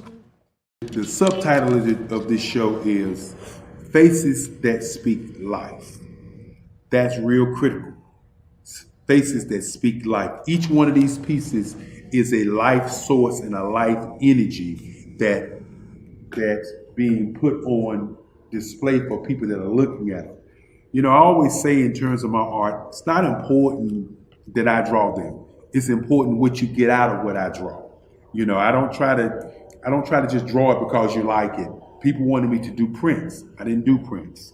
You know, people want ask me to do different people, but the people that I choose are people that make a difference in the lives of people in the world. So the human landscape idea was, again, as I say, the lines represent your emotions, it represents your ideas, and it represents your journey as a human being. And that's why you get the different pieces and the different looks.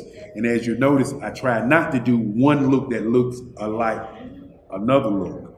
And that's what's the most important part of this show.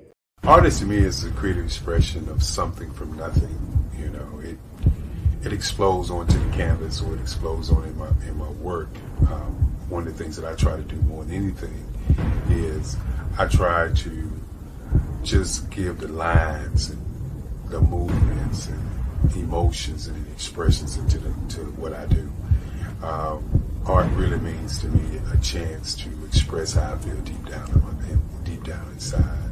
Most of my art begins as a thought that I might have, you know, whether it's sports, whether it's history, whether it's a woman or a man. It pretty much starts as an idea of thought before I get into the actual image of what I'm going to draw. I do a lot of historical pieces. I was a history minor in college, and I love to do history pieces. And a lot of times I'm thinking about history, and then I try to make that history impact you as you look at it. That's one of the reasons I do pictures so large. You know, people ask me, why do I do the pictures so big? And I tell them, I want the piece to impact them as they're looking at it, to kind of dominate their space. And most of my pieces I try to do off page. I don't try to do anything that's going to be in those four corners or in a square. And I want your imagination to be a part of the piece that you're looking at.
Sometimes you got to hear the news from the Black perspective, and more specifically, Black publishers. And that's exactly why you have to download the Hey Tie app, the largest mobile app delivering breaking news, videos, and podcasts from 200 of your favorite Black publishers. Yes, 200 Black publishers delivering news as it happens, literally all in one app. Go to HAYTI.com or download the app in the Google Play Store or Apple App Store. It's completely free, along with information that you can trust, so go check them out.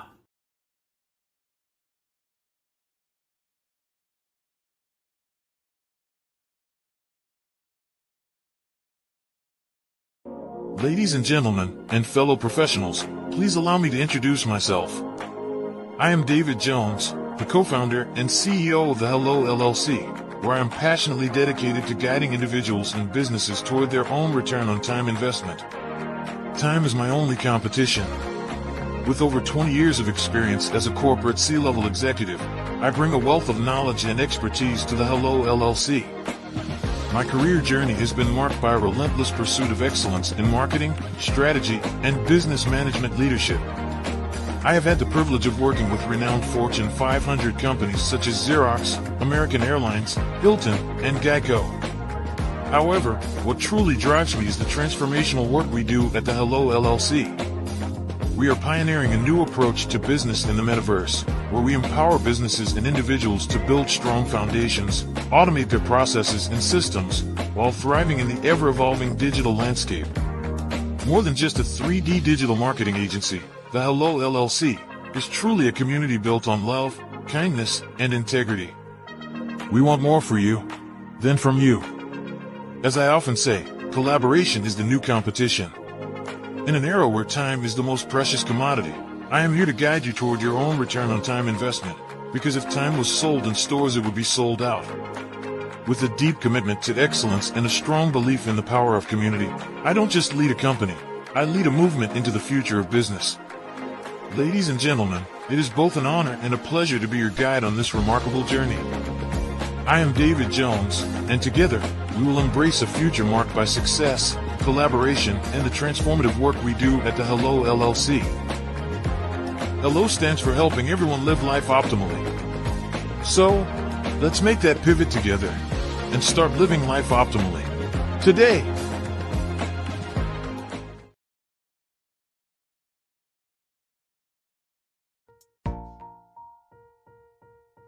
Have you ever seen a parent stressed out and needed a stress reliever with their child?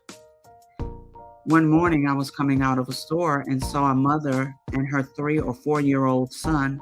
She was highly upset, actually beginning to yell at him. However, the more upset she became, it seemed the calmer the child became. He sat down on the sidewalk, crisscross applesauce, folded his arms, and looked up at her with a smile. You see, the angrier she became, the calmer he became, because he had the control of the situation. Hi, I'm Frizelma Lynn. I am the CEO and founder of Frizelma Teaching Parents, LLC. I'm a retired teacher, school district administrator, an author, speaker, and I am the parenting 911 coach.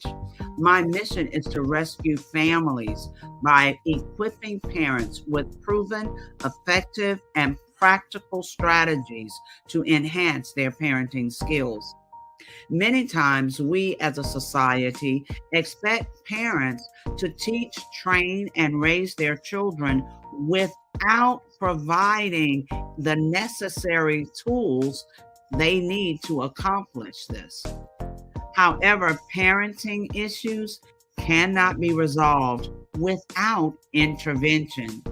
Therefore, Frizelma Teaching Parents has provided coaching programs, digital courses, and live webinar trainings to provide step-by-step research-based parenting strategies, even for parents.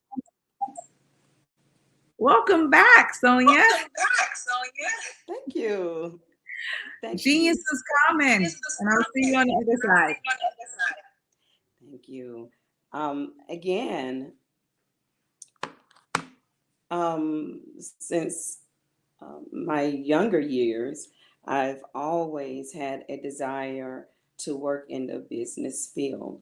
This caused me to be driven and determined. And with that determination and being driven, I would take courses, every course that I could find relative to business, I would take those courses. Even after graduating high school, because my parents could not send me to college, I would pay for my own college courses and take as many courses as possible. I've learned that through the years,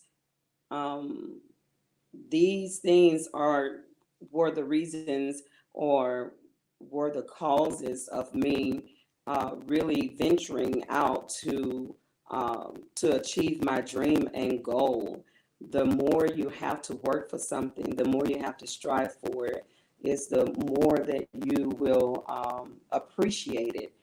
And I was just determined to become a business owner or to be in corporate world.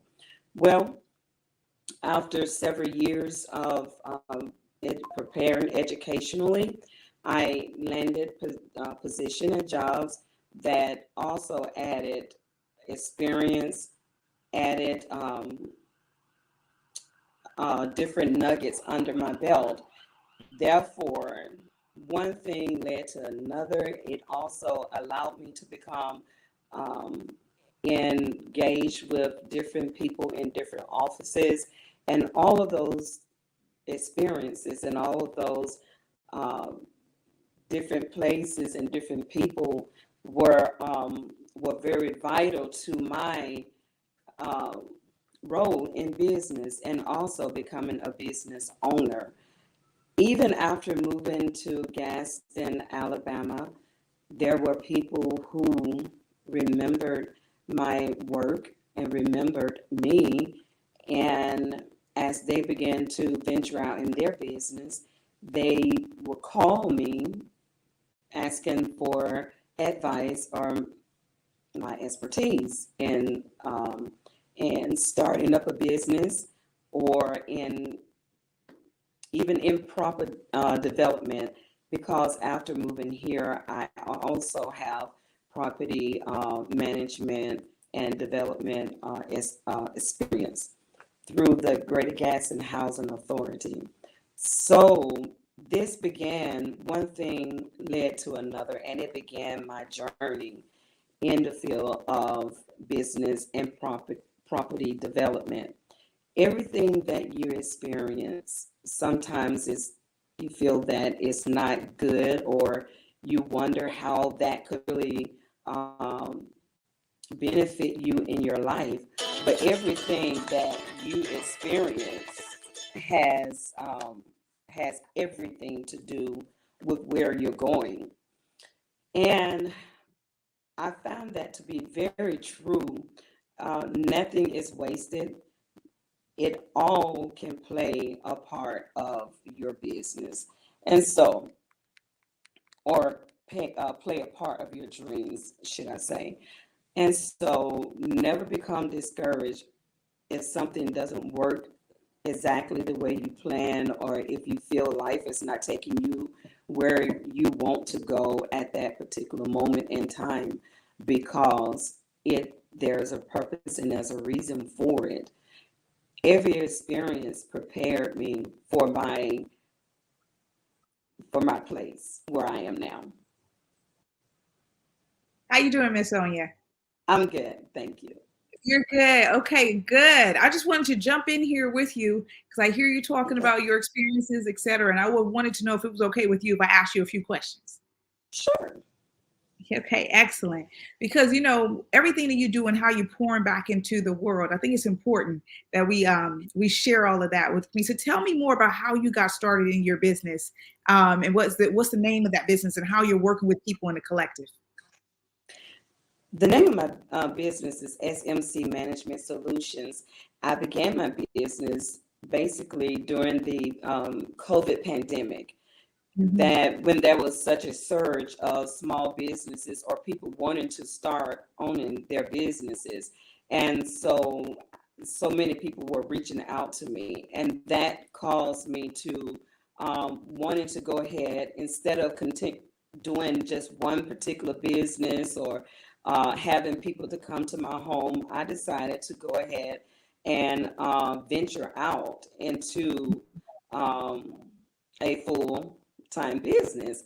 And therefore, it started SMC Management Solutions, and we became available to anyone who wanted to start up or anyone existing or an existing business to look into what was going on and see if I could assist them with their business. And so that's how SMC began. And I love that you started that through. So it was your motivation through COVID to have you expand. That's what it sounds like. So, yes, exactly. Oh, excellent. So when people, sorry, apologies. Go ahead. Exactly. I've had and have over 20 some years experience in these areas, like I said, in business development and property development, but actually taking that risk and going out and venturing out into my own business. I played safe for a while, but and just decided to take that risk to go ahead and venture out. And I'm glad that I have, because it has allowed me to assist so many different people in ways that I probably wouldn't have been able to do had I not. Absolutely. You said something really important. You said that you played it safe in the beginning. And so there must have been something that motivated you to expand. So the question is, people who may be in your shoes now, right? And they need to seek out your resources. What would be like your 2 to 3 top tips if they feeling like they're playing it safe and they need to, get to you the coach? What would be your 2 to 3 top tips you would share with them? Well, one of the main tips is be ready to take that risk, knowing that life is all about risk. And don't be afraid of success or failure. Believe it or not, some people have anxiety of success as well as failure. And also counting up the cost, planning ahead, and just for myself, I've been planning this for so many years. So it wasn't an overnight thought and just jumped into it. I've been planning for years, and most people who are wanting to become business owners, somewhere down the line, they have already had a glimpse or had a desire, or even perhaps even have their name, the name of their business. They already know what they want to do. Is having the courage to actually do it is the main thing, or it's been the drawback. And so having a plan, knowing where you want to go, having a dream, knowing what it is that you're trying to obtain, that gives you a goal. And then pursue it. Pursue it with all of your might. Pursue it with everything that you have. I love that. I love that. And it sounds like, with your business, you're supporting individuals to bridge the gap, right? So they may have to, they come to you, but you're, your knowledge, you support them to find that pathway. Yes, I do. I'm actually bridging the gap with them through city resources, other businesses who've been established for a while who can provide their resources or even some type of education, their knowledge. Also, assisting them through grant opportunities, helping them search for grant, apply for grants.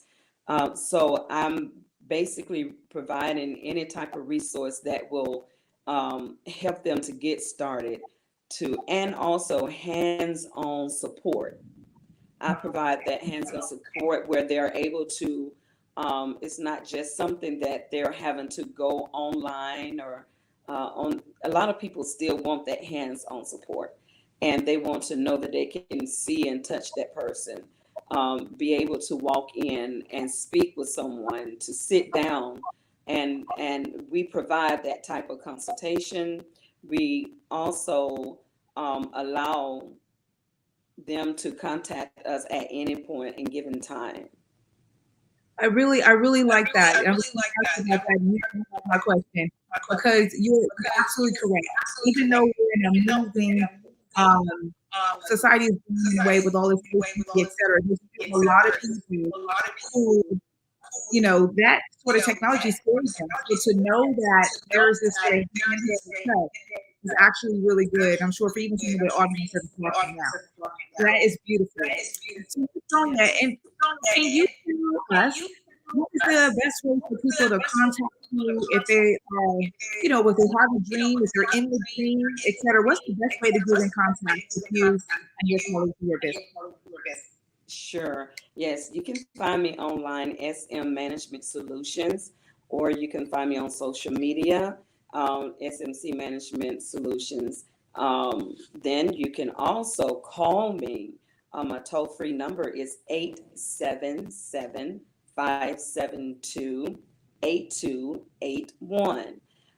And you can find me at extension 1001. My local number is 256-258-8255. 277-6905.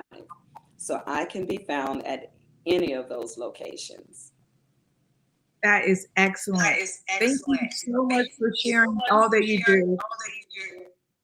Yes. Thank Genius you. has come. You're welcome. And I'll see you on the other side.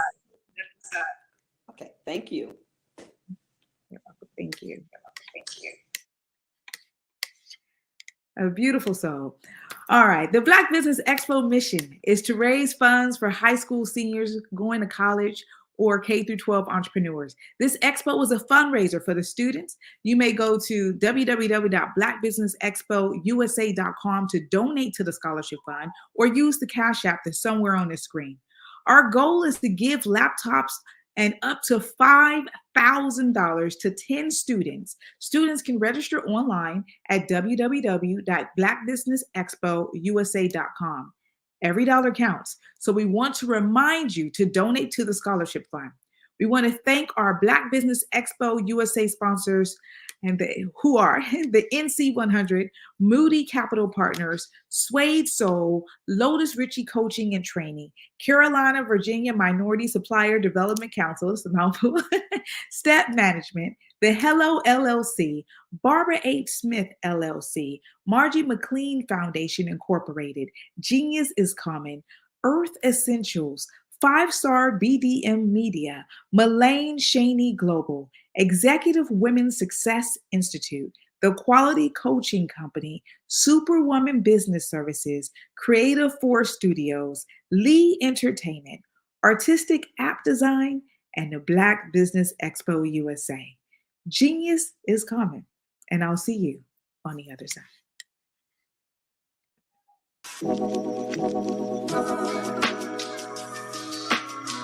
The African company and the African CEO is making a conscious decision to bring on someone external to the continent versus bringing on someone who is from Ghana or Kenya or South Africa. And so the skill sets of the people that we take through our executive leadership training program and ultimately on the placement, obviously have to be extremely high caliber. So what we look for are corporate executives at the vice president to C-suite level, as well as Black entrepreneurs. When we look at the Black corporate executives, we're looking for some very specific skill sets, whether that be around supply chain, sales and marketing, engineering, product development. We want our folks to be able to add immediate value to the corporate board, right? And the other thing is, even if they don't necessarily have specific industry experience, they're bringing a diversity of thought.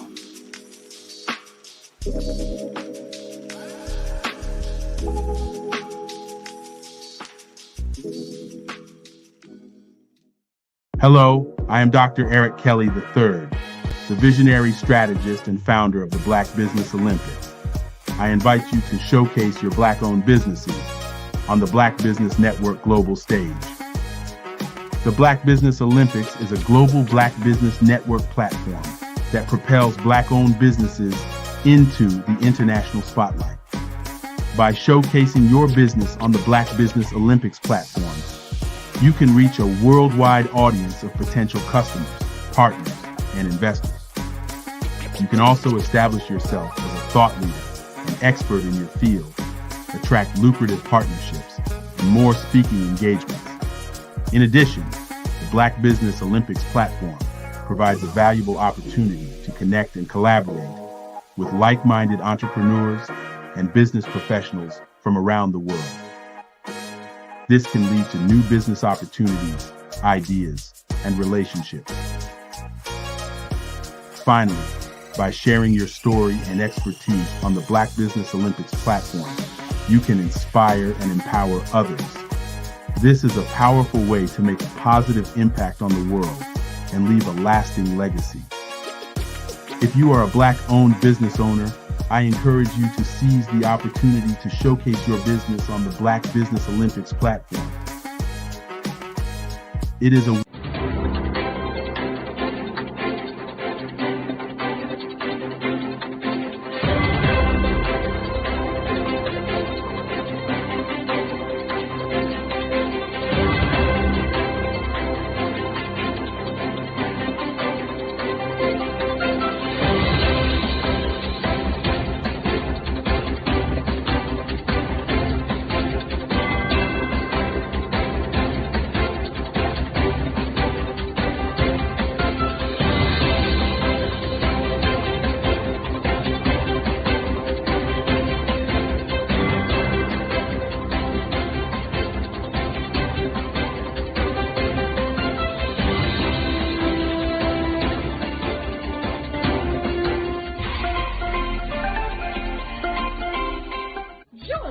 Dr. Eric Kelly III and a host of phenomenal speakers from all around the globe for this 7-day virtual event that you don't want to miss.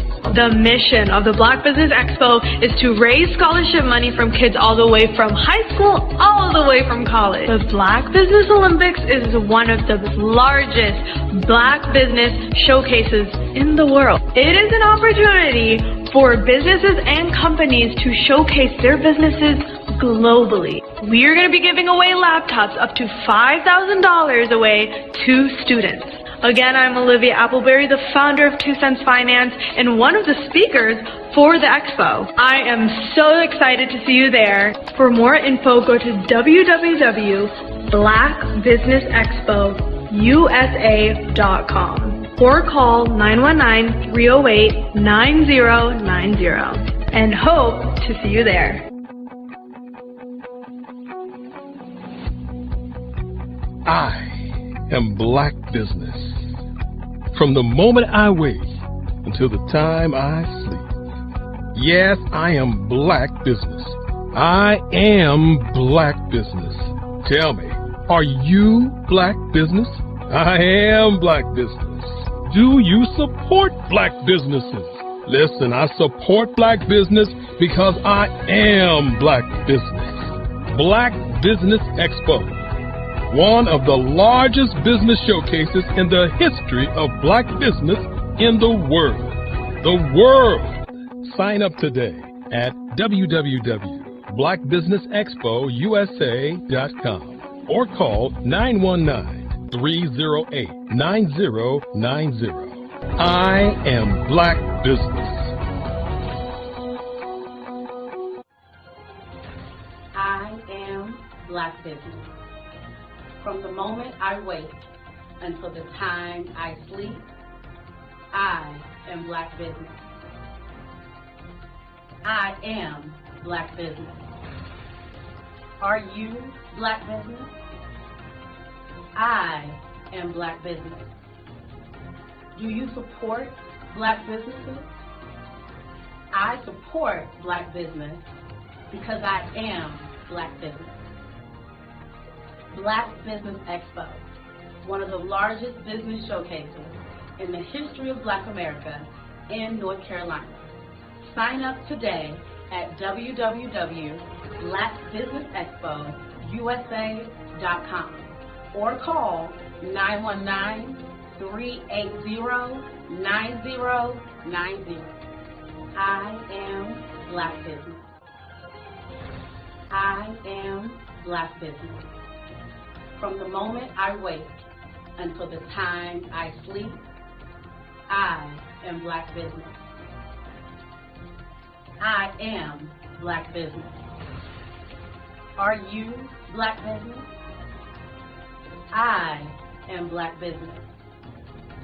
Do you support Black businesses? I support Black business because I am Black Business.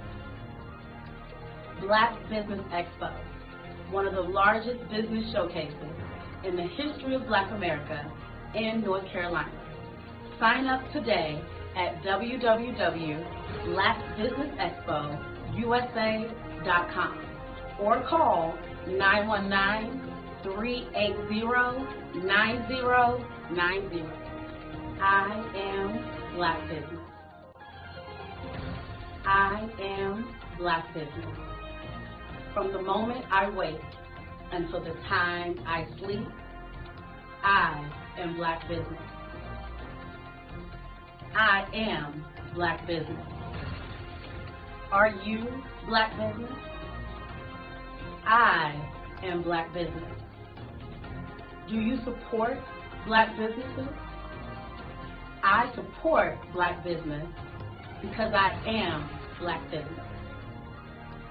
Black Business Expo, one of the largest business showcases in the history of Black America in North Carolina. Sign up today at www.blackbusinessexpousa.com or call 919-380-9096. Join Dr. Eric Kelly III and a host of phenomenal speakers from all around the globe for this 7-day virtual event that you don't want to miss. The mission of the Black Business Expo is to raise scholarship money from kids all the way from high school, all the way from college. The Black Business Olympics is one of the largest Black business showcases in the world. It is an opportunity for businesses and companies to showcase their businesses globally. We are going to be giving away laptops up to $5,000 away to students. Again, I'm Olivia Appleberry, the founder of 2 Cents Finance and one of the speakers for the expo. I am so excited to see you there. For more info, go to www.blackbusinessexpousa.com or call 919-308-9090 and hope to see you there.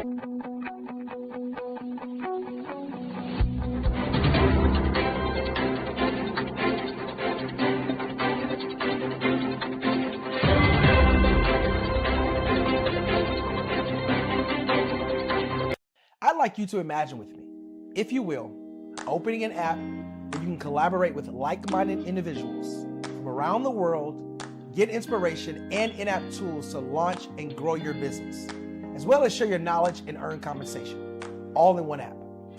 Well, the name of that app is Truso, short for Truly Social. Hi, I'm Matthew Newman, the founder and CEO of Truso, a new concept in social media.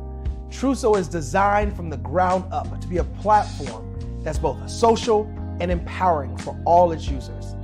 How exactly do we do that? I'm glad you asked. First, Truso brings the world together via video. Psychologists assert that video provides a significantly more effective connection than audio only. When you enter a community on Truso, you're face to face. Second, on Truso, you don't have to have 1 million followers to monetize. Our business model allows all hosts and moderators to monetize, no matter the size of your following, by 1, producing fee-based content, and 2, inviting others to join the platform as subscribers. Even more, Truso has an in-app resource library with over 100 free resources, forms, and documents to help you build your brand and grow your business. Third, Truso is inclusive. The deaf and hard of hearing communities make up 360 million people worldwide. Unlike audio-only apps, Truso embraces this community, providing a networking platform that allows them to participate via video and closed captioning. We even have a deaf and hard of hearing foundation in the works as well. Fourth, Truso is both social and safe. We refer to Truso as a virtual extension of the beauty shop, barbershop, and brainchild of the community. A place where there's laughter, along with wisdom, growth-oriented conversation, and genuine connections in a safe space. Truso even has proprietary security to ensure we maintain a safe environment for everyone. Where are we at now? Truso is live, y'all. We've launched in beta, and we're acquiring users daily. We have an incredible development and marketing team, plus amazing celebrity influencers at the table, helping us spread the word around the globe, beginning within the African diaspora and beyond by creating a safe space for growth, connection, and collaboration. We're truly excited about Truso. we've created something special for which there is a global market. And we invite you to embark on this journey with us as a shareholder. The future for Trousseau is truly bright. Join us and let's go there together.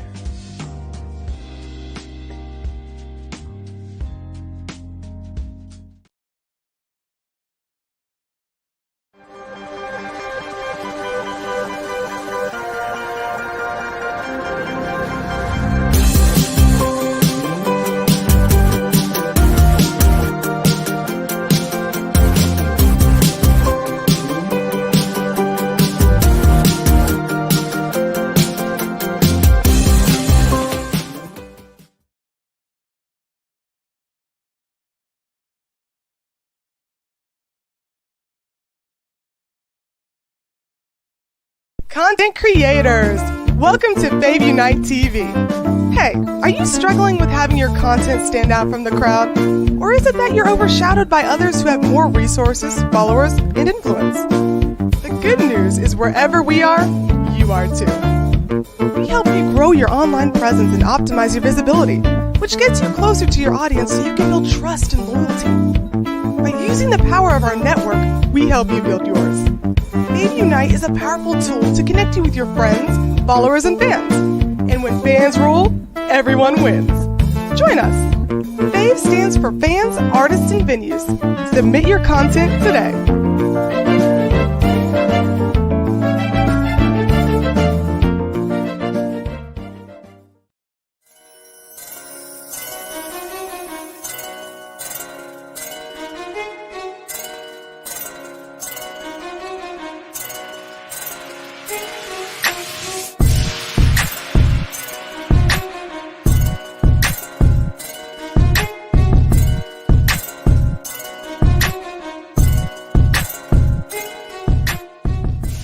And then there were 12. Okay. And God spoke to me and said, I want you to do a calendar highlighting men.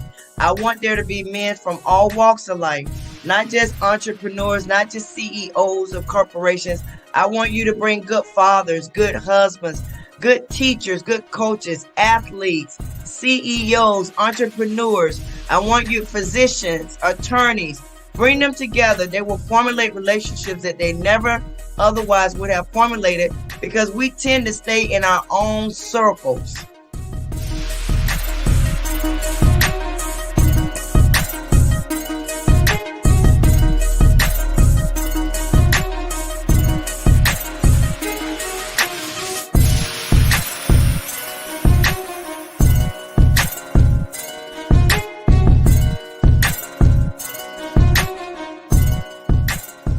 So I know what the vision is.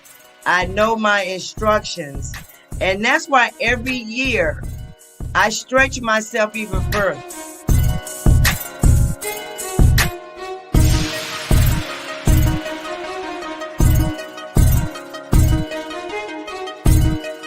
Five-Star BDM, Brand Development Masters, is a professional consulting and advisory group keenly focused on business development services for the small to mid-sized business and entrepreneurs. Although every business is unique, they often share business development challenges that can be addressed through smart branding. Services include process improvement and operations, digital strategy and transformation, business intelligence, digital marketing, and personal branding. Our business and personal branding company has helped a number of professionals and organizations to optimize and grow. This results in more business, more opportunities, better reach, positive outcomes. Visit www.fivestarbdm.com today to learn more. You are in the right place at the right time. The Black Business Network opens again for its Black Business Olympics, a 24/7 broadcast on business, strategies, global branding, social media marketing, finance, advertisement, and much, much more. featuring the top, most powerful entrepreneurs and speakers and thought leaders from all around the world as they gather together for this phenomenal event. Join the Black Business Network streaming live into the metaverse, STEM City USA, Black Multiverse, Pod TV, Roku, Hulu, iHeartRadio, Apple TV, YouTube, TikTok, Instagram, Google Podcasts, Facebook, LinkedIn, IBM TV, Spotify, and Twitch. Tune in today and be a part of this amazing movement. The Black Business Olympics welcomes you.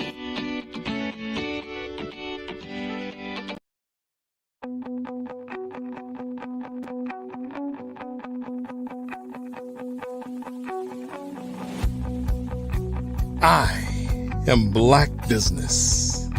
From the moment I wake until the time I sleep. Yes, I am Black Business. I am Black Business. Tell me, are you Black Business? I am Black Business. Do you support Black businesses? Listen, I support Black business because I am Black Business. Black Business Expo, one of the largest business showcases in the history of Black business in the world. The world! Sign up today at www.blackbusinessexpousa.com or call 919-308-9090. I am Black Business.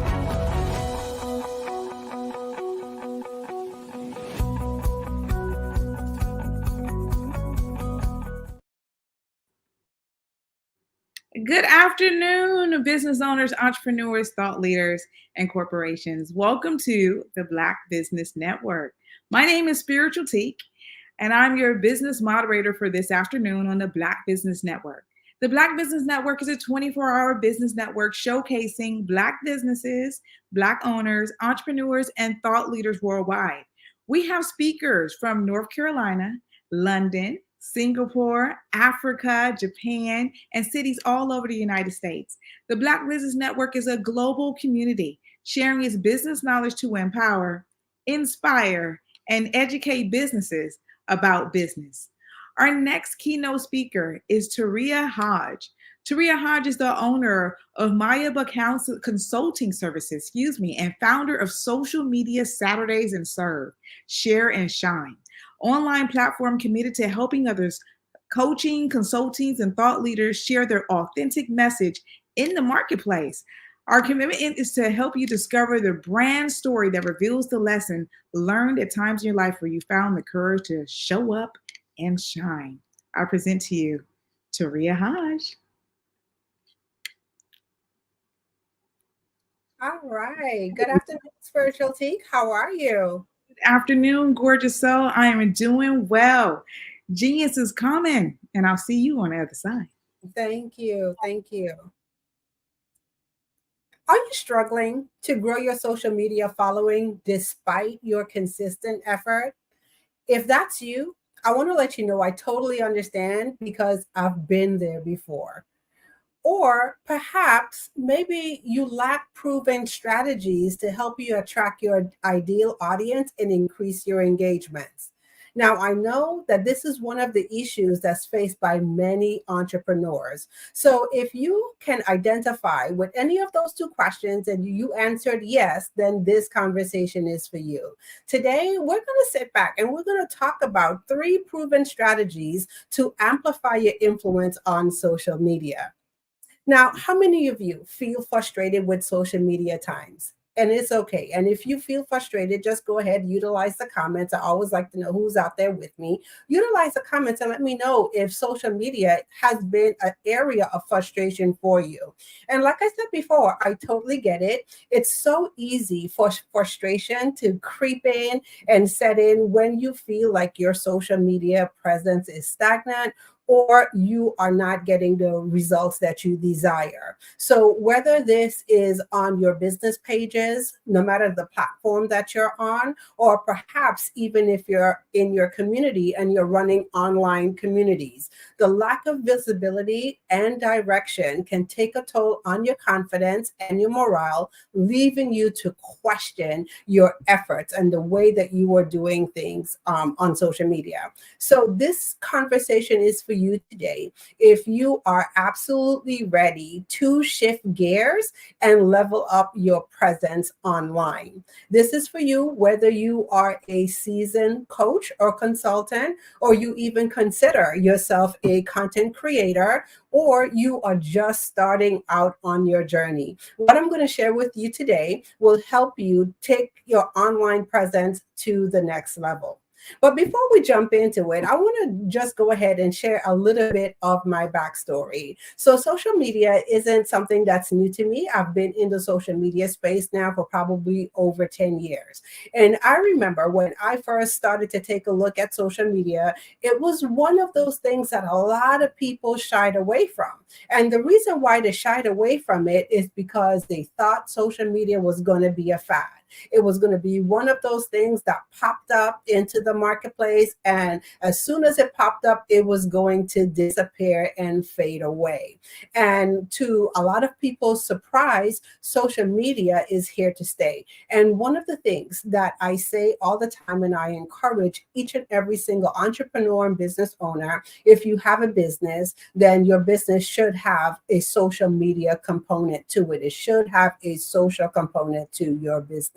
So when I started to take a look at social media, I absolutely fell in love with the space. Number one, because it gave me the opportunity as a new entrepreneur, a small business owner, to take advantage of the opportunities that a lot of larger businesses had. You see, to me, social media became the level playing field. I had the opportunity to show up and what I call shine, just like other established businesses had the opportunity to do it. And I absolutely love this because as a new entrepreneur, I didn't have tens of thousands of dollars to invest in my marketing. So social media allowed me to market my business, get my products and service out into the marketplace, and do that on a relatively small budget.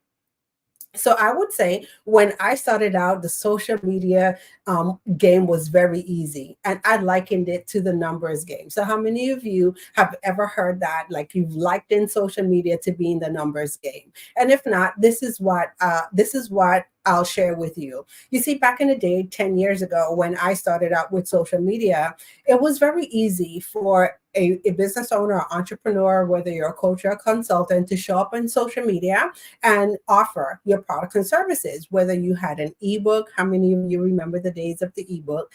Maybe you've had a training, or it was an online program that you were offering, and you could position your products and services online. And because of the sheer numbers of people who were on social media platforms like Facebook, LinkedIn, just to name a few, you were guaranteed to have some success. And I'm going to tell you, I rode that wave and I enjoyed that wave. But I'm going to fast forward to probably about 7 years ago when things started to shift for me. And when I say things started to shift, I started to notice things like my engagement were going down on social media. The ease of which I could generate revenue on social media started to change. And I had to sit back and ask myself the pertinent question is, what happened? What changed on social media? And the biggest thing that I noticed is that there were more players in the game. There were more players on the field.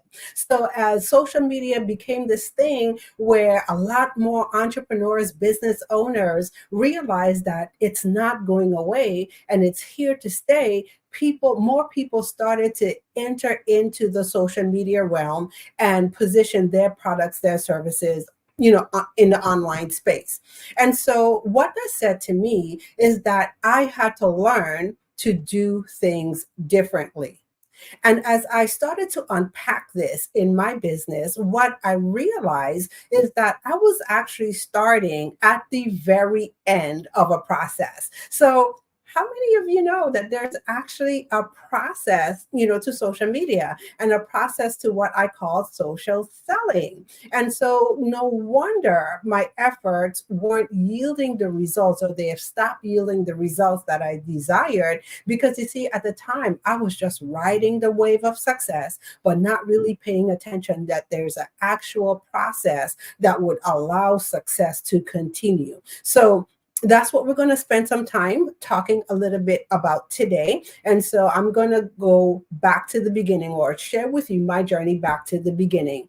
And so one of the things that I've learned, like I said, there is a process. I was actually starting at the very end of the process, which is social selling. And so once again, we take a look at social media platforms, whether you are on Facebook, you're on LinkedIn, you're on TikTok. As business owners, one of the questions we always want to ask ourselves as we partake in these platforms, what's the revenue? What's the return on investment that we're going to get?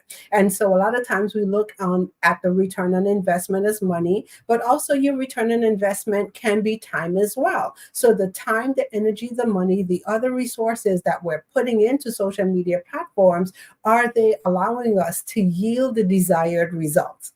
And so as I started to look at this, one of the things that I've learned is that there are actually 5 stages that an entrepreneur, business owner need to go through that would allow them to have effective social media marketing. Okay. And so what I'm going to do, I'm just going to give a brief overview, of the 5 stages, but there's one particular stage that I want to pay attention on today. And so if you've never heard this, there's actually some things before you get to the social selling part on social media online. You actually need to implement active social listening. And social listening is one of the things, like, I liken to putting your ear on the ground on these social media streets and gathering intel on your audience. Next, we have social influence. And social influence is all about how you show up as a resource in the marketplace and inspire your audience to action. And then social networking is all about how do you network and you collaborate with others to increase your footprint on social media or increase your online presence. And then once those 3 things happen, you have a very fertile environment for social selling to occur. But now it doesn't stop there. There's the 5th step, and the 5th step is social follow-up. And so a lot of times what I find people do is that they do a wonderful job in making online connections, but they fail to take their connections offline. But we're not going to dive too deep today into each of those 5 steps. There's one particular step today that I want to focus on, because I think it's so important for us as the business owners to really understand that, or understand this step. And this step that we're talking about today is social influence. So before we jump into the things that I'm going to share with you today, let's take a minute to define social influence. So social influence is all about establishing your authority on social media through the distribution and the sharing of valuable content. In other words, simply put, it's all about how you show up in the marketplace as the expert. So as we take a look at social influence gives us the opportunity to do 3 specific things. And the first thing it allows you to do is be able to establish your authority in your niche. Because once again, we all want to be known for something. We want to be known for what we do in the marketplace and what we do in our business. And then also the second thing social influence will give you the opportunity to do is to be able to share valuable content to educate and engage your audience. And then lastly, social influence gives you the opportunity to influence decision-making through how you show up. Influence decision-making through your influence. Okay. And so we're going to specifically cover three things in our conversation today. So the first thing that I'm going to cover is the three things, as a coach or a consultant that you should be honing in on while you're on social media. And then secondly, I'm going to cover what you need to consider before you share content online. And then lastly, I'm going to share with you the secret to having more visibility online. So let's go ahead and jump right in. So the first thing that I want to really sit and have a great discussion around is the three things as a coach or a consultant that you should be honing in on when you are on social media. And I know for some of you, these things will just be a refresher. So meaning they're things that might not be new to you in hearing them, but the question always becomes, how well are we doing these things in our business? So the first thing that you should be considering or honing in on is your audience.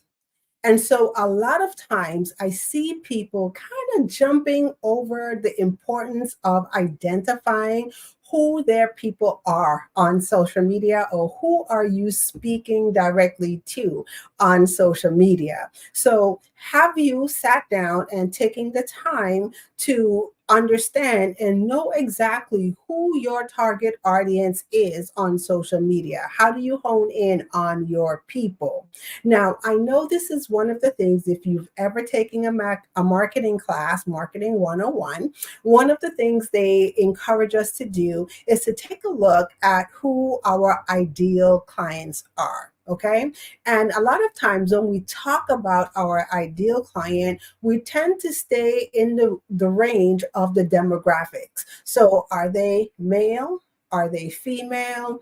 What is the age demographic? Are they 25 to 35, 35 to 45, 45 to 55? You get the picture. Where do they live? Is that if that's something important for you to know? Do they live in the suburbs? Are they urban cities?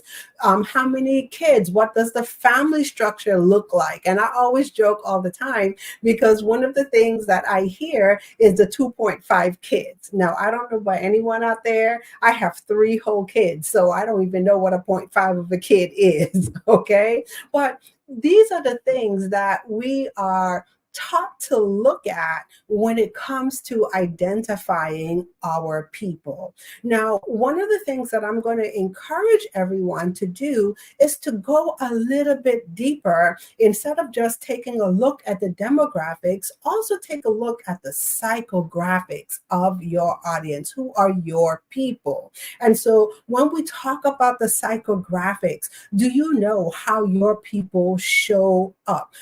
Outside of their pain point, because that's one of the things that people always tell us in business. We are in the profession of solving problems. All right. So if you're a business owner, you know that that's what you do. You have a business when you solve problems. And so a lot of times we kind of key in to solely just the pain point, the things that people are struggling with. But can you take it a step further and go outside of the pain point and really understand, like, what is their desires? What are the transformation that they want to have happen, not only in their business, but also in their lives? Like, if you fix the one problem that your business solves for them, what's the effect that it has on other areas of their life and their business? Do you know what that is for them?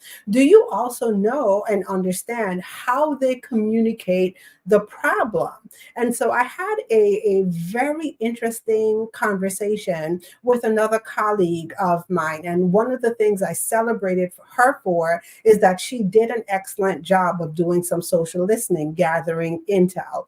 And so one of the questions she asked me pertaining to her business is, how does someone express their pain point, and she is a fear coach. So she helps other entrepreneurs get past fear and allow them to show up in their brilliance in their business and also in their lives. How cool is that, right? And one of the things that I said to her is really stop and think about it. A lot of times, we think to ask the pain question or look at the pain points as what would someone say? But be honest. Do we all walk around talking about we're in fear? No, nobody talks that way. And so I challenged her to go a little bit deeper. Look at the psychographics. As a result of fear, how does this person show up in the world? Can you go a little bit deeper and look at the behavioral patterns? Now, people will tell you, and you will be able to see and gather all of this intel on social media. So if you are in communities, you're active on social media, you not only have the opportunity to hear conversations, but you pay attention to behavioral patterns of your audience as well. And so it is our job to really hold in on who we are called to serve and understand things, not just the pain points or not just the demographics, but what are their behavioral patterns? What are their social patterns? What all intel can we gather, from this person? And so that's the first thing that you want to hone in on. You want to be very, very clear on who you are talking to on social media, because this helps you show up in a certain way or in a different light on social media. And so we're going to get to that in a little bit. The second thing that I'm going to share with you that coaches and entrepreneurs need to pay attention to is platform. Okay. And now, why am I saying this? Pay attention to your platform and hone in on your platform. Is it just me?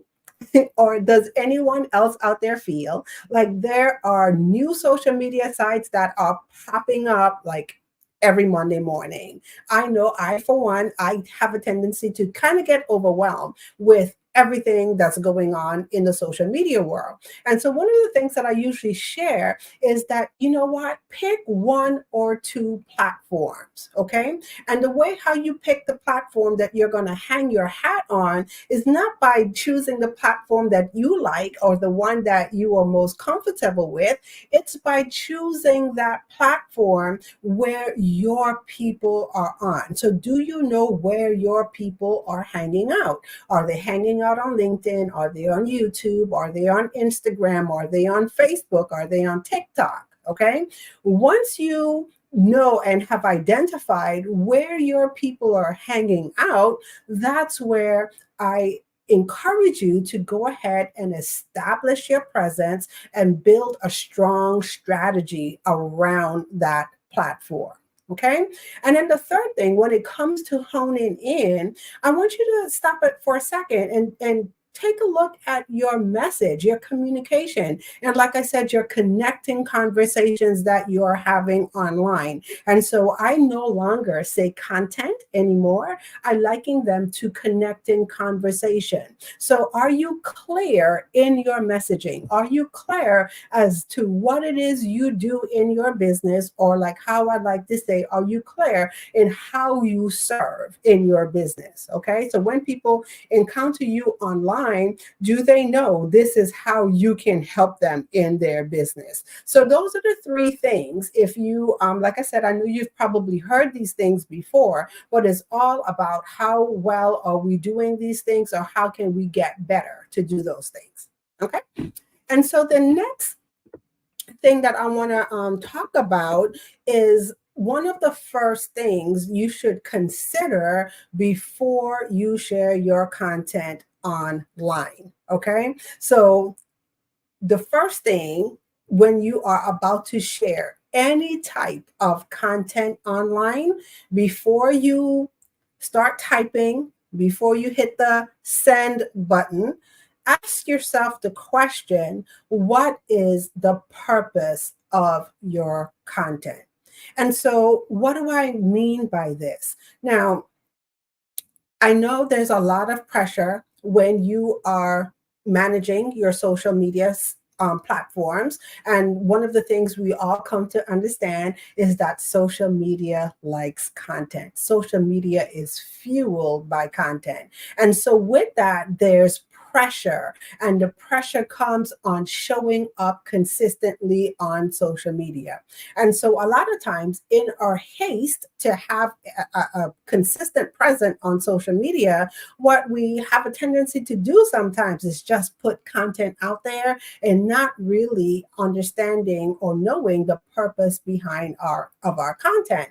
And this is where your planning comes in. And so this is one of the things that I encourage all of my clients, colleagues, to do, is to know the purpose of your content. Do you know what cycle you are in your business? So are you in the awareness cycle where you are creating brand awareness and you are creating connections in your business? Are you going into a nurture cycle? Are you in a promotional cycle? What cycle are you in? And then as you know what cycle you're in your business, based on the goals that you are achieving in your business or you want to achieve in your business, then you have the opportunity to sit and better plan your content. And so as you write your content calendar, maybe you're creating your calendar for the month.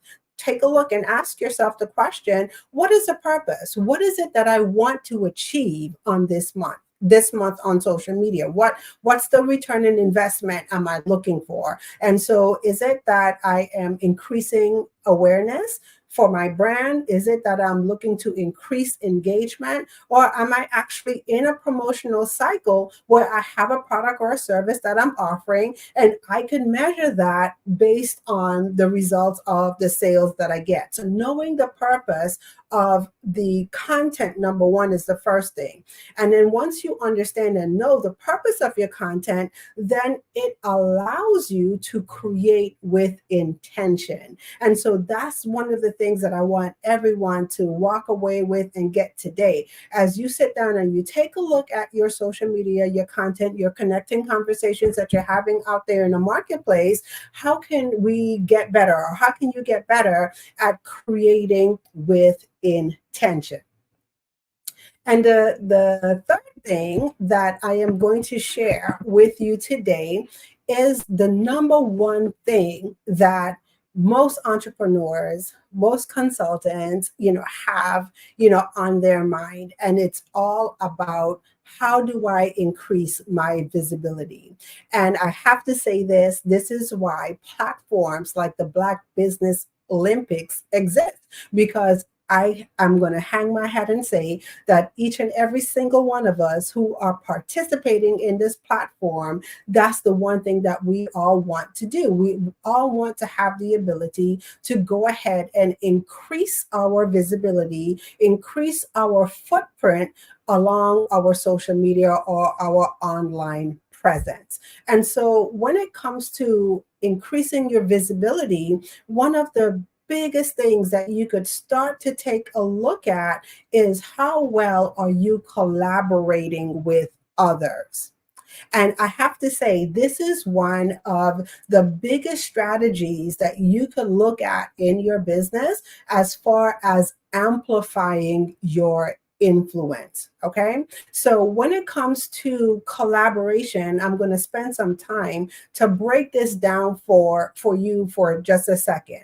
And so I'm going to ask the question, how many of you know who your top 5 influencers are? And as a matter of fact, I'm just going to back it up for a second. And I'm going to ask, because I didn't ask it before. It's like, how do you define influence? I know I gave my definition of influence, but how do you define influence? And do you actually see yourself as a person of influence. Okay. And so as we take a look at this, who are your top 5 influencers? And I know, I'll share another quick story. I've had the opportunity to speak to a client, and it was a breakthrough moment for her. You see, for her, in her mind, she thought influencers were only the people that show up, on social media with the perfect curated profiles. They have billions of followers and everything looks perfect in their world. And I kind of had to shift her for a moment and share with her, you too, my dear, are an influencer, meaning you have the ability to inspire action from people. You have the ability to show up in such a way that would allow others to take the desired actions that you would like them to take. Okay. And so when I ask the question, who are your top 5 influencers? I'm not talking just about the big influencers. I'm talking about the people that we know and we have in our space, the people who serve the people that we also serve. And when I say the people that serve the people that we also serve, I'm not talking about the people that do the same things that you do. If you're a financial advisor, who's the next financial advisor? No, I'm talking about who are the people that as a financial advisor also serve your people in different facets. And then once you have identified who those people are, how well are you creating opportunities to, number one, network, and then also build relationships with those people that they would allow you to increase your footprint on social media. Okay. So if you have not thought about that question before in identifying your top 5 influencers, people who have your audience of people, that's one of the things that I'm going to encourage you to do today. Start to identify a list of people who serve the people that you desire to serve in the marketplace. Okay. And then under increasing more visibility, one of the things that you always want to keep in mind is to show up as a resource. And so I say this all the time. Things have shifted on social media. So social media is no longer the place where we show up to hawk our wares, as I call it, meaning that when we have a product or service to offer, we show up on social media solely just to promote. And then when our promotional season or promotional cycle is done, people don't hear from us, and then we just kind of go dark until the next thing that we have to promote. And so I'm going to say it's all about showing up as a resource. So one of the things that I always say, and I'm not saying that social media is not the place for you to position your products and services. So I just want to go ahead and get that straight. It is a perfect place for you to do that, but it's how you do it. So one of the shifts that I encourage everyone to do is take a look at social media, not as a selling tool, but look at social media as a serving tool. And how can you use social media to show up as a resource? Okay. And when I say show up as a resource, are you the household name in your particular field? Are you the household name for your audience? Whatever it is that you solve in your business, when people have that problem, does your name automatically pop up? And that's the thing that you want to go for. You want to be able to show up as a resource. And how do you show up as a resource online? Is by serving. And you serve through your content. And how do you serve through your content? You absolutely give value. So as you share, as you show up, every piece of content that you share should have value attached to it. And it goes back to what I said before. So as you sit down and you plan your content, are you being intentional with your content? Can you show up as a resource? Are you showing up and adding value every time someone comes across a post or a video that you do on social media? And then the third thing under increasing your visibility is collaboration. And when we actively collaborate with others, this gives us the opportunity to have our value add dispersed amongst more people. And so what does this look like? This can look like you being a guest on platforms like the Black Business Olympics. It could be you appearing or hosting your own events, whether it's, a webinar that you're doing, whether it's a Facebook Live or some type of live stream that you're doing. How well are you seeking opportunities to be a guest on someone's platform? And then also, how well are you opening up your platform to allow others to come in? Okay. And like I said, it's done through podcasts. How well are you seeking out podcasting opportunities? How well are you seeking out opportunities to do webinars, and not just host your webinars, but be a guest on other people's webinars, or giving opportunities for others to come in on your webinars as well? Because once again, it is not just about us. Okay. And we sometimes get locked in to the mode of thinking about all the things that we want to achieve in our business, because of course we have our goals. But stop and pause for a moment and think about your audience. And your audience should always be top of mind. And the question should always be, how can I serve my audience today? And so as we take a look at those three specific areas, those are the key strategies that you can use to help you amplify your influence in the marketplace. And so as we get ready to wrap it up, one of the things that I'm going to leave you with is your journey to social media success begins with a single step, but the path is illuminated by clarity. So remember, before you can shine on social media, you must first align your strategies with intention. So start with clarity, offer value, and embrace collaboration. Amplify your influence and attract your divine clients. And so with that being said, I am going to open it up for any questions.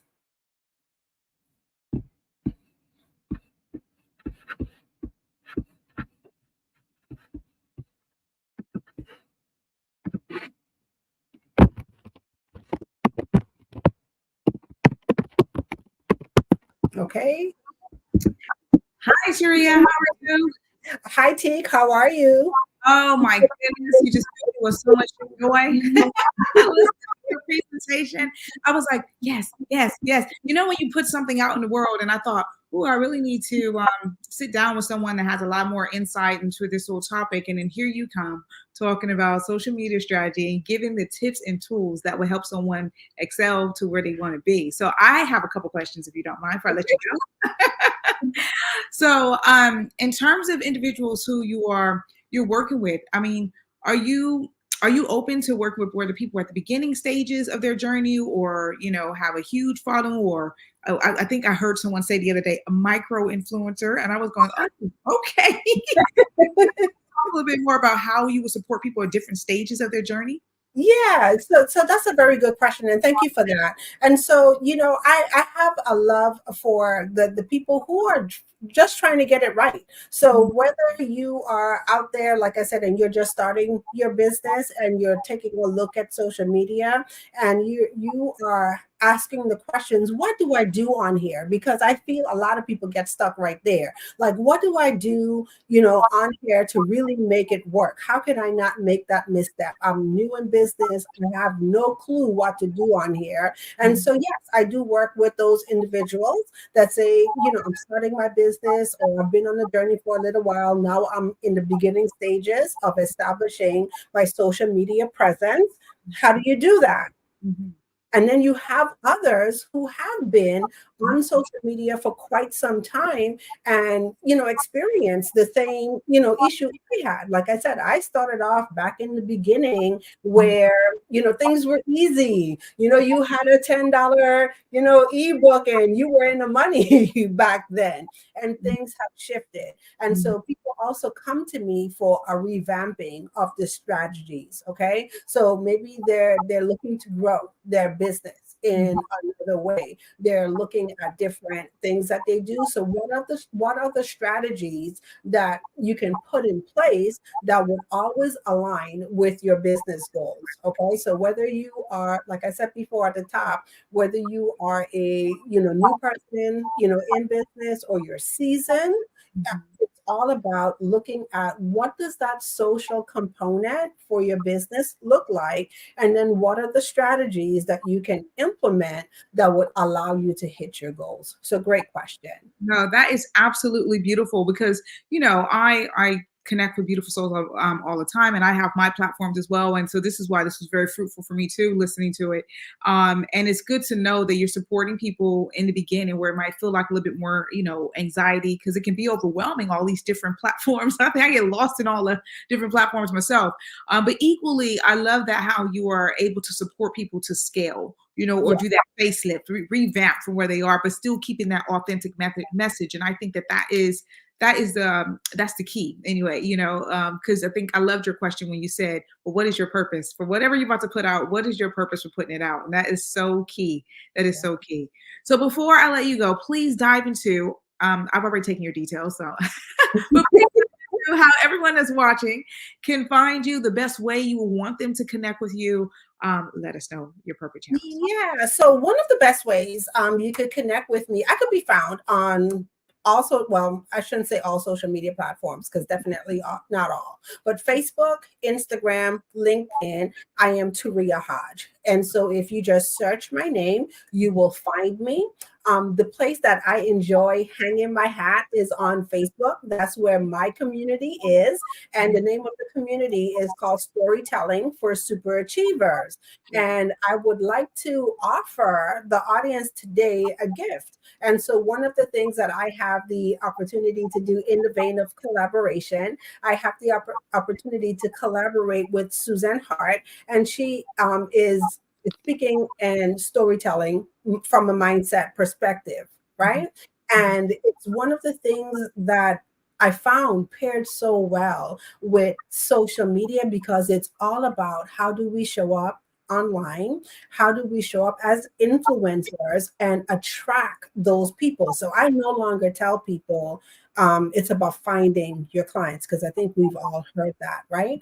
But it's about for us how we show up in such a way that we attract our people, our divine people to us. And so I would love to invite the listeners of the Black Business Olympics to join us on our Unleash the Power of Your Story Masterclass. And so I will drop the link in the chat, and that's utpmasterclass.com. I have to remember it for a second. So it's UTP for Unleash the Power Masterclass.com. And that's happening on May the 17th, and it's May the 16th, and it's a free masterclass. So I'll put the link on there.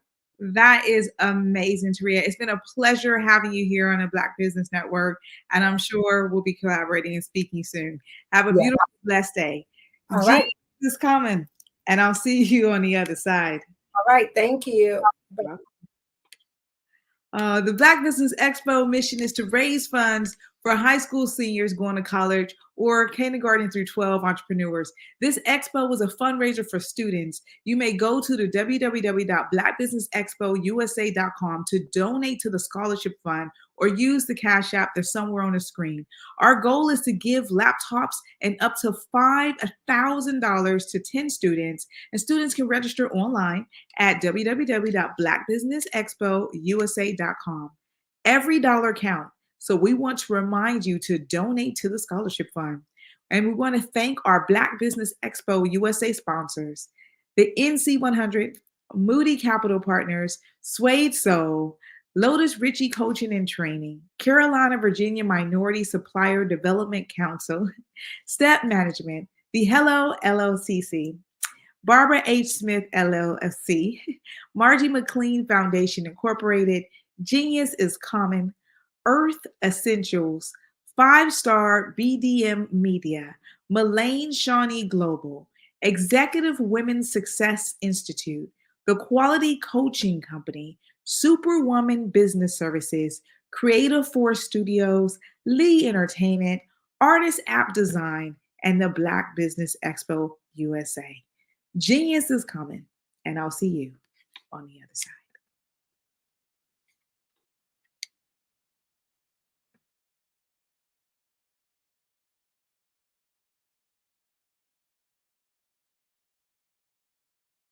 Absolutely. So our coaching program help people that have the lack of time, that lack strategies, and lack the confidence to go after their dream life. So we help them implement tools. We help them implement, I love to leave the inherited lack of finances or the education behind finances. But it wasn't until I lost my firstborn, my only son, that life changed for me. And where I was going after it all, living the corporate life, hitting my 6-figure income and living in my dream house with my dream man, driving my dream car. Wow. I nearly lost it all when I lost my son. And so I realized it only takes one financial catastrophe that can change your entire life. That's what made me start All New Beginnings. Because no matter what's going on in life, there's a new beginning. And because of that, we develop a program called Wise Minded. My little slogan is, don't just dream it, let's live it. If they want to connect with you or work with you, what is the best ways for them to be able to do that? Well, for my social media guru, you can connect with me on every single social media platform as Tanya T. Wallace.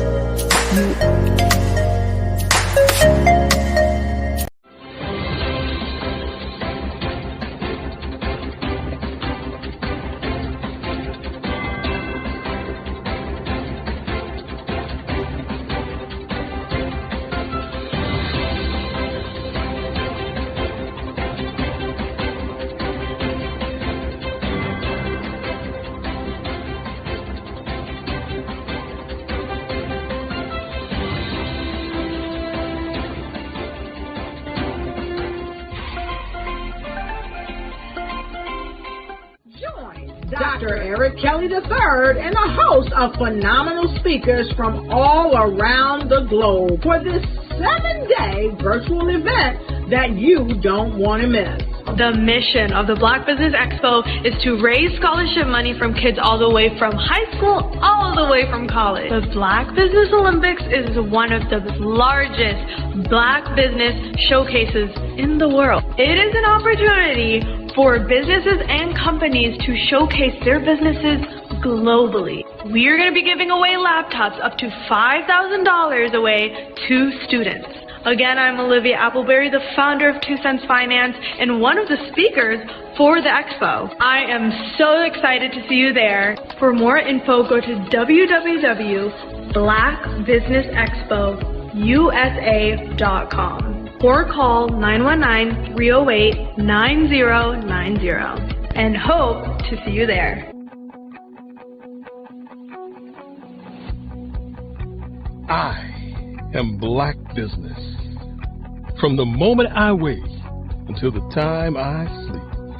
Yes, I am Black Business. I am Black Business. Tell me, are you Black Business? I am Black Business. Do you support Black businesses?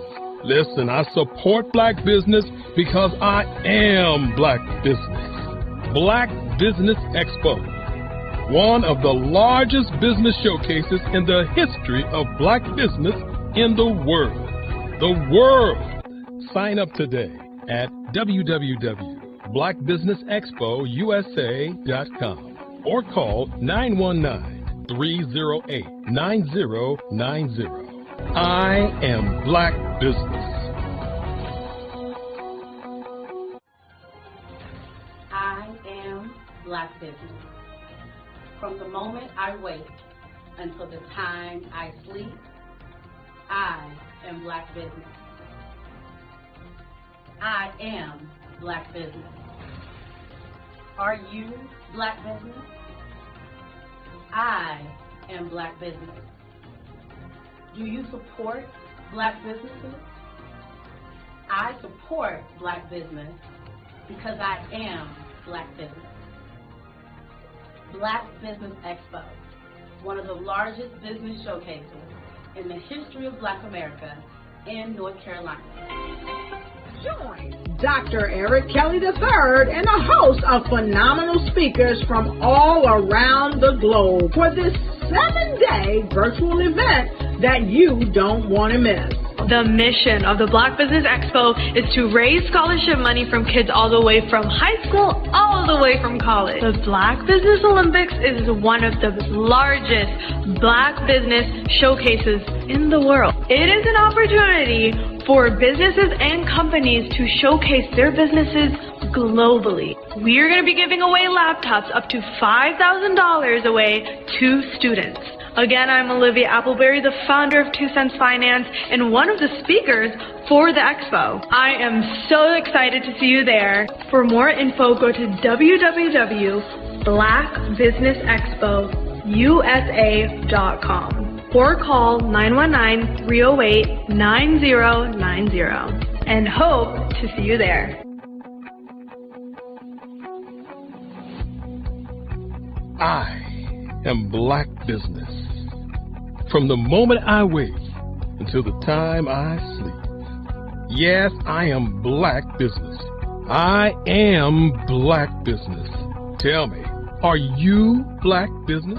Black Business Expo, one of the largest business showcases in the history of Black business in the world.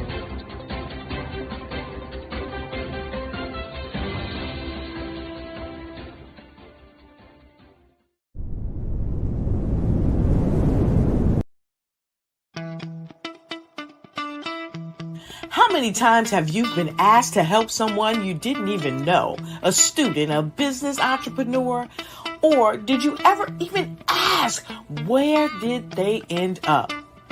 That business, that friend, that entrepreneur. Well, just maybe they ended up in a gang, bankrupt, homeless, or worse, dead. Maybe they turned to crime, drugs, and alcohol. Did you ever wonder? Did you destroy their dream, or was your life always so easy? At the Black Business Olympics, we started a movement to help students complete. Give them hope and foster success. Help them to leave their dreams of providing laptops, computers, and up to $5,000 in scholarship funds. Today, we ask you to help a student, a business owner, or an entrepreneur to realize their dream by sponsoring them, supporting them, and buying from them. Consider this. With $1.6 trillion in our Black community, we only ask for a small donation for our students, our businesses, and our entrepreneurs. And you can change a life today. So I ask you, what are you going to do? Sit on the sideline and watch our students in high school be losers, miss out on their dream from lack of resources? Or are you going to donate to the movement and change their future and yours as well? Give us a call today at 919-308-9090. Change their life by investing with action to the Black Business Olympic Fund. The Black Business Olympics, one of the largest business showcases of Black business in the history of the world.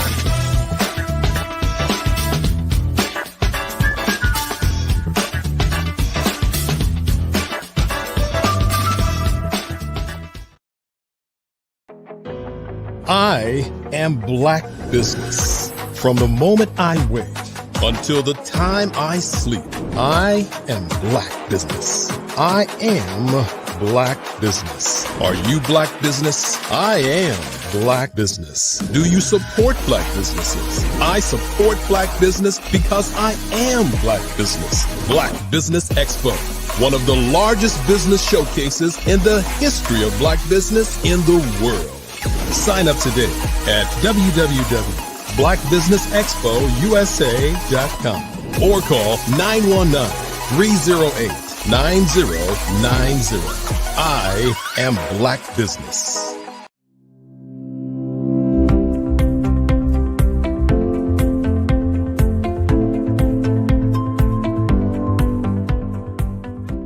Oregon's it's a beautiful state, and we've talked before this. And I came from California originally, so it's golden hills compared to lush green forest. So it's a beautiful state. It's very beautiful.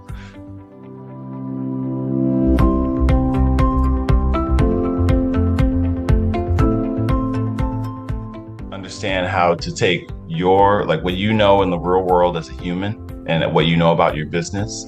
And you need to marry that with the algorithm. You need to combine human with machine learning.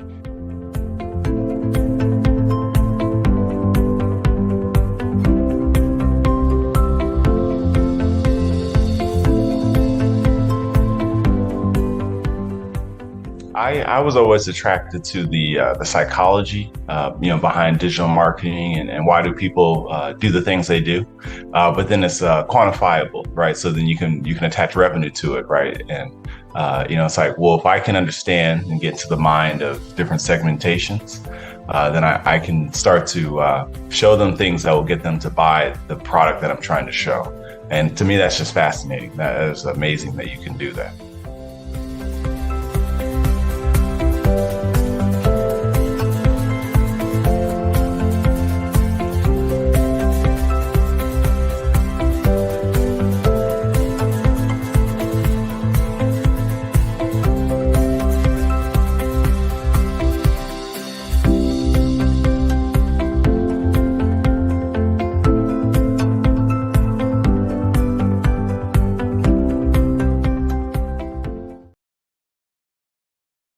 Over the past few years, we've seen the growth of existing and new initiatives focused on financial inclusion, building global networks, and reducing the wealth gap in response to the idea there's not enough seats at the table.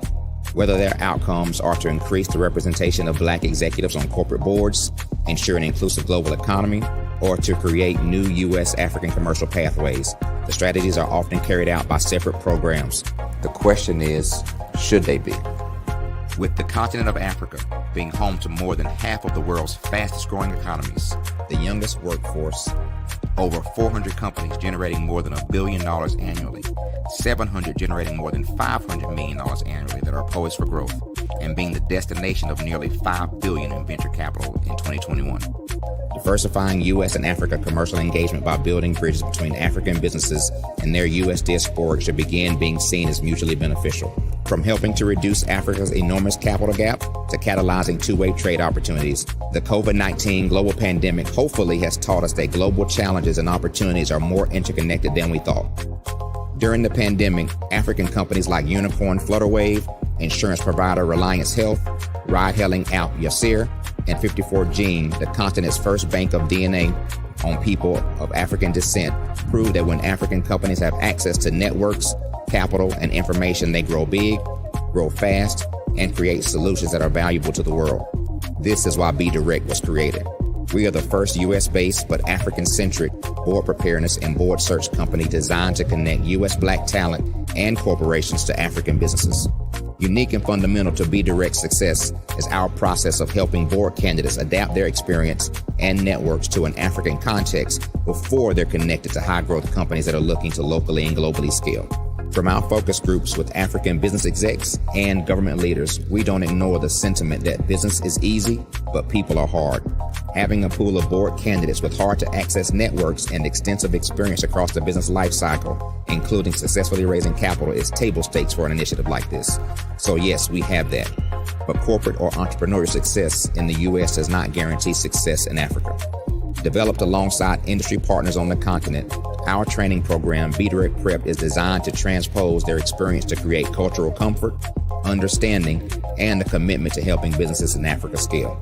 Our board governance sessions are African continental and country specific, integrated with cultural awareness and dexterity training, masterclasses led by African industry execs, and mentoring and coaching from African continental-based facilitators. But even more unique to Be Direct Prep, we cap off our training program with an immersion trip to help candidates that have not been to Africa before see and feel Africa's complexity and opportunity from African soil. We all know traditional network-based board placement has historically left a lot of us out of ever really being in the paid board pipeline. Our strategy supports the work of many great organizations that are successfully filling seats at U.S. board tables by creating more tables for those that are still left on the sideline. It's time to start seeing the role and value of U.S. Black talent and businesses on the continent of Africa differently. Old perceptions and habits limit economic inclusion. Let's transition Black talent and the African businesses they will support from the periphery of the global economy to its core. Living in a global lockdown, we all know now how fast local and global economies can change, and see the value of having businesses that hire, strengthen local value chains, and even grow globally. Status quo in any form holds back progress. We must democratize U.S.-Africa commercial engagement by socially and economically connecting cultures that have long been disconnected. It's time for Africa's U.S. diaspora to redefine their global value by helping African businesses scale continentally and globally.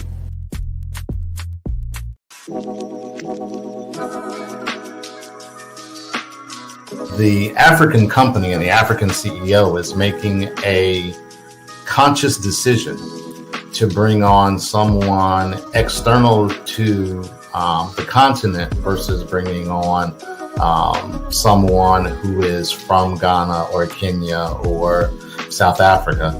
And so the skill sets of the people that we take through our executive leadership training program and ultimately on the placement, obviously have to be extremely high caliber.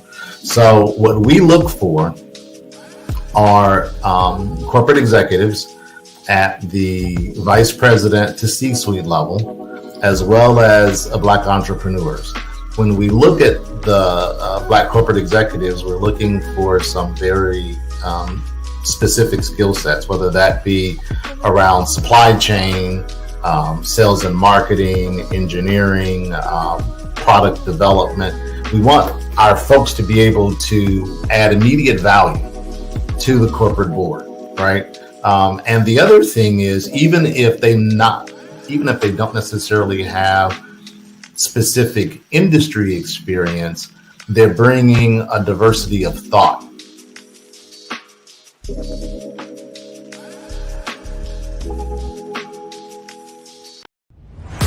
Social media is evolving. It's more vibrant, more colorful, more energetic, and so are you. It's not just photos anymore. It's video, it's audio, it's subscriptions. And now there's Fanbase, a new monetized social network. Fanbase delivers the complete native app experience with full content monetization for every user. No algorithms that shadow ban your engagement or growth, and no ads. Follow anyone for free and subscribe directly to your favorite creators for $4.99 a month. Plus, show some love by tipping on any post. Also, make a Fanbase page and monetize your content the same way. Finally, connect with your followers by posting the amazing content you already create. And now, get paid for it. It's time to energize and monetize, because everyone's a fan of something and everyone has a fan base. Artistry is a creative expression of something from nothing. It explodes onto the canvas, or it explodes on in my work. One of the things that I try to do more than anything is I try to just give the lines and the movements and emotions and expressions into what I do. Art really means to me a chance to express how I feel deep down inside.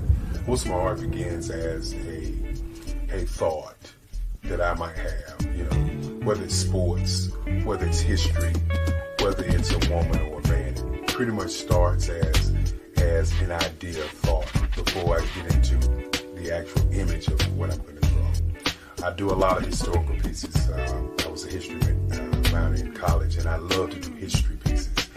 And a lot of times I'm thinking about history, and then I try to make that history impact you as you look at it. That's one of the reasons I do pictures so large. People ask me, why do I do pictures so big? And I tell them, I want the piece to impact them as they're looking at it, to kind of dominate them, dominate their space. And most of my pieces I try to do off page. I don't try to do anything that's going to be in those four corners or in a square. And I want your imagination to be a part of the piece that you're looking at.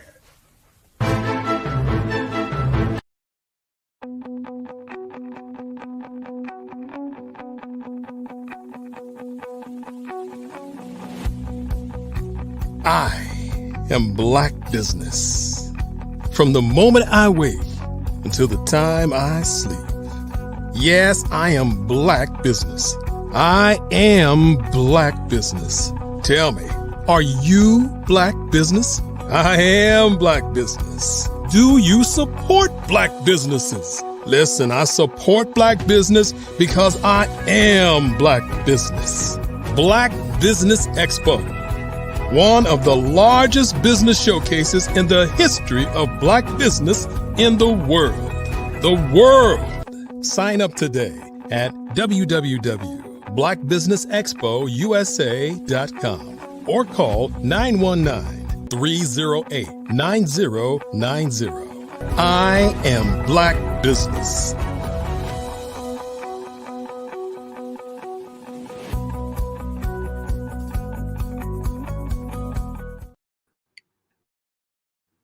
Good afternoon, business owners, entrepreneurs, thought leaders, and corporations.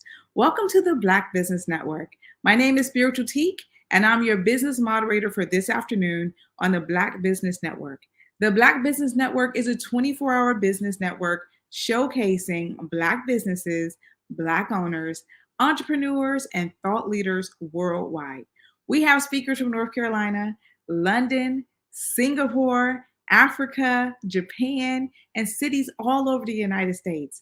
The Black Business Network is a global community sharing its business knowledge to empower, inspire, and educate businesses about business.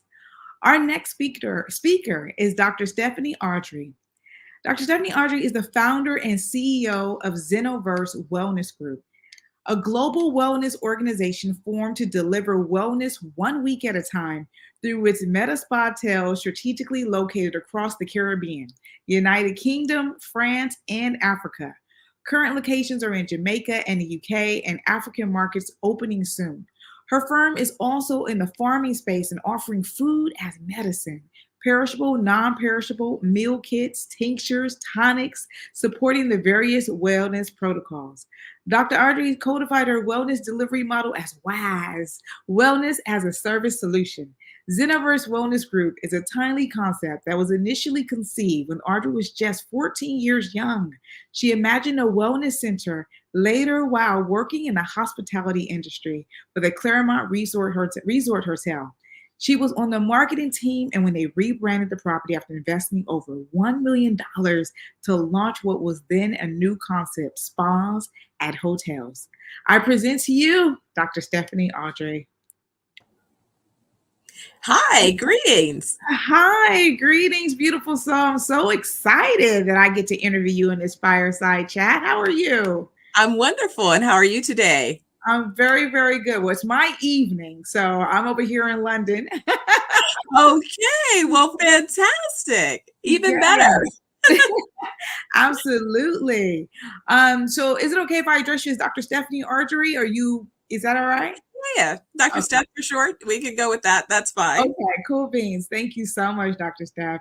Well, it's loads of questions that I have for you, and I get super excited because I have a deep understanding of wellness, and I'm just excited to see what you've been doing all over the world. And so for the people that's watching right now and the people that will catch it in a replay, can you first just tell us a bit more about what is Xenoverse Wellness Group and what was the vision behind it? Absolutely. So Zeniverse was our decision to both make sure that we were meta ready, ready to exist both in the physical and the digital world. So creating an organization that would not only be timely in its physical presence, but be able to translate that into virtual spaces and how we show up in all of those particular environments.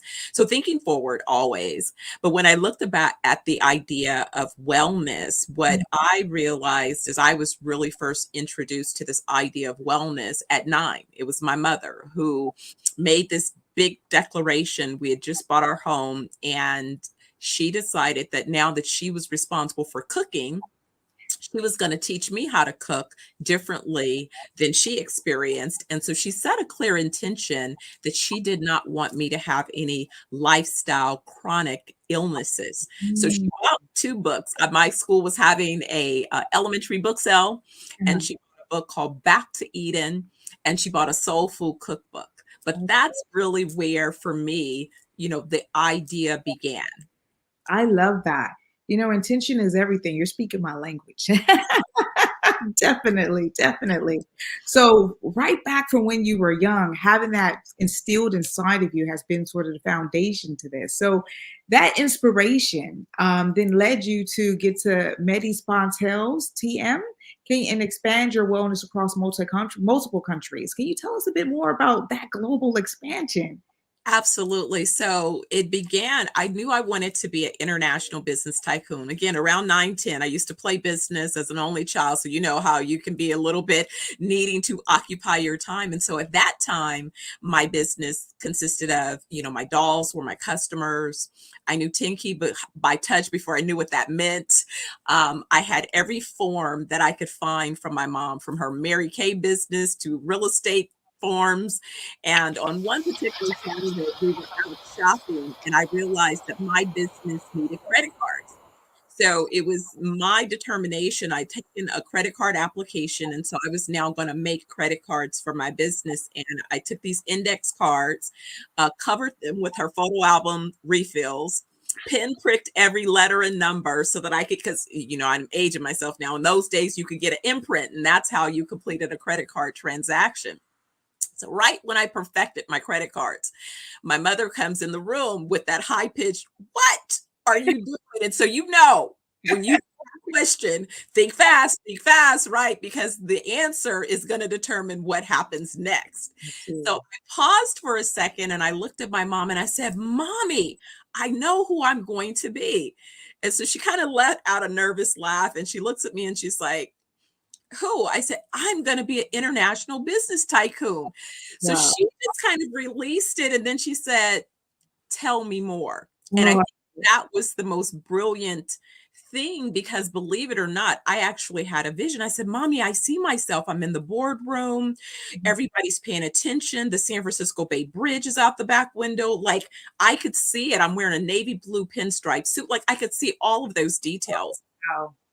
And didn't think about it again until I was being interviewed for a television show at 20, right when I was sort of contemplating the next levels of my company.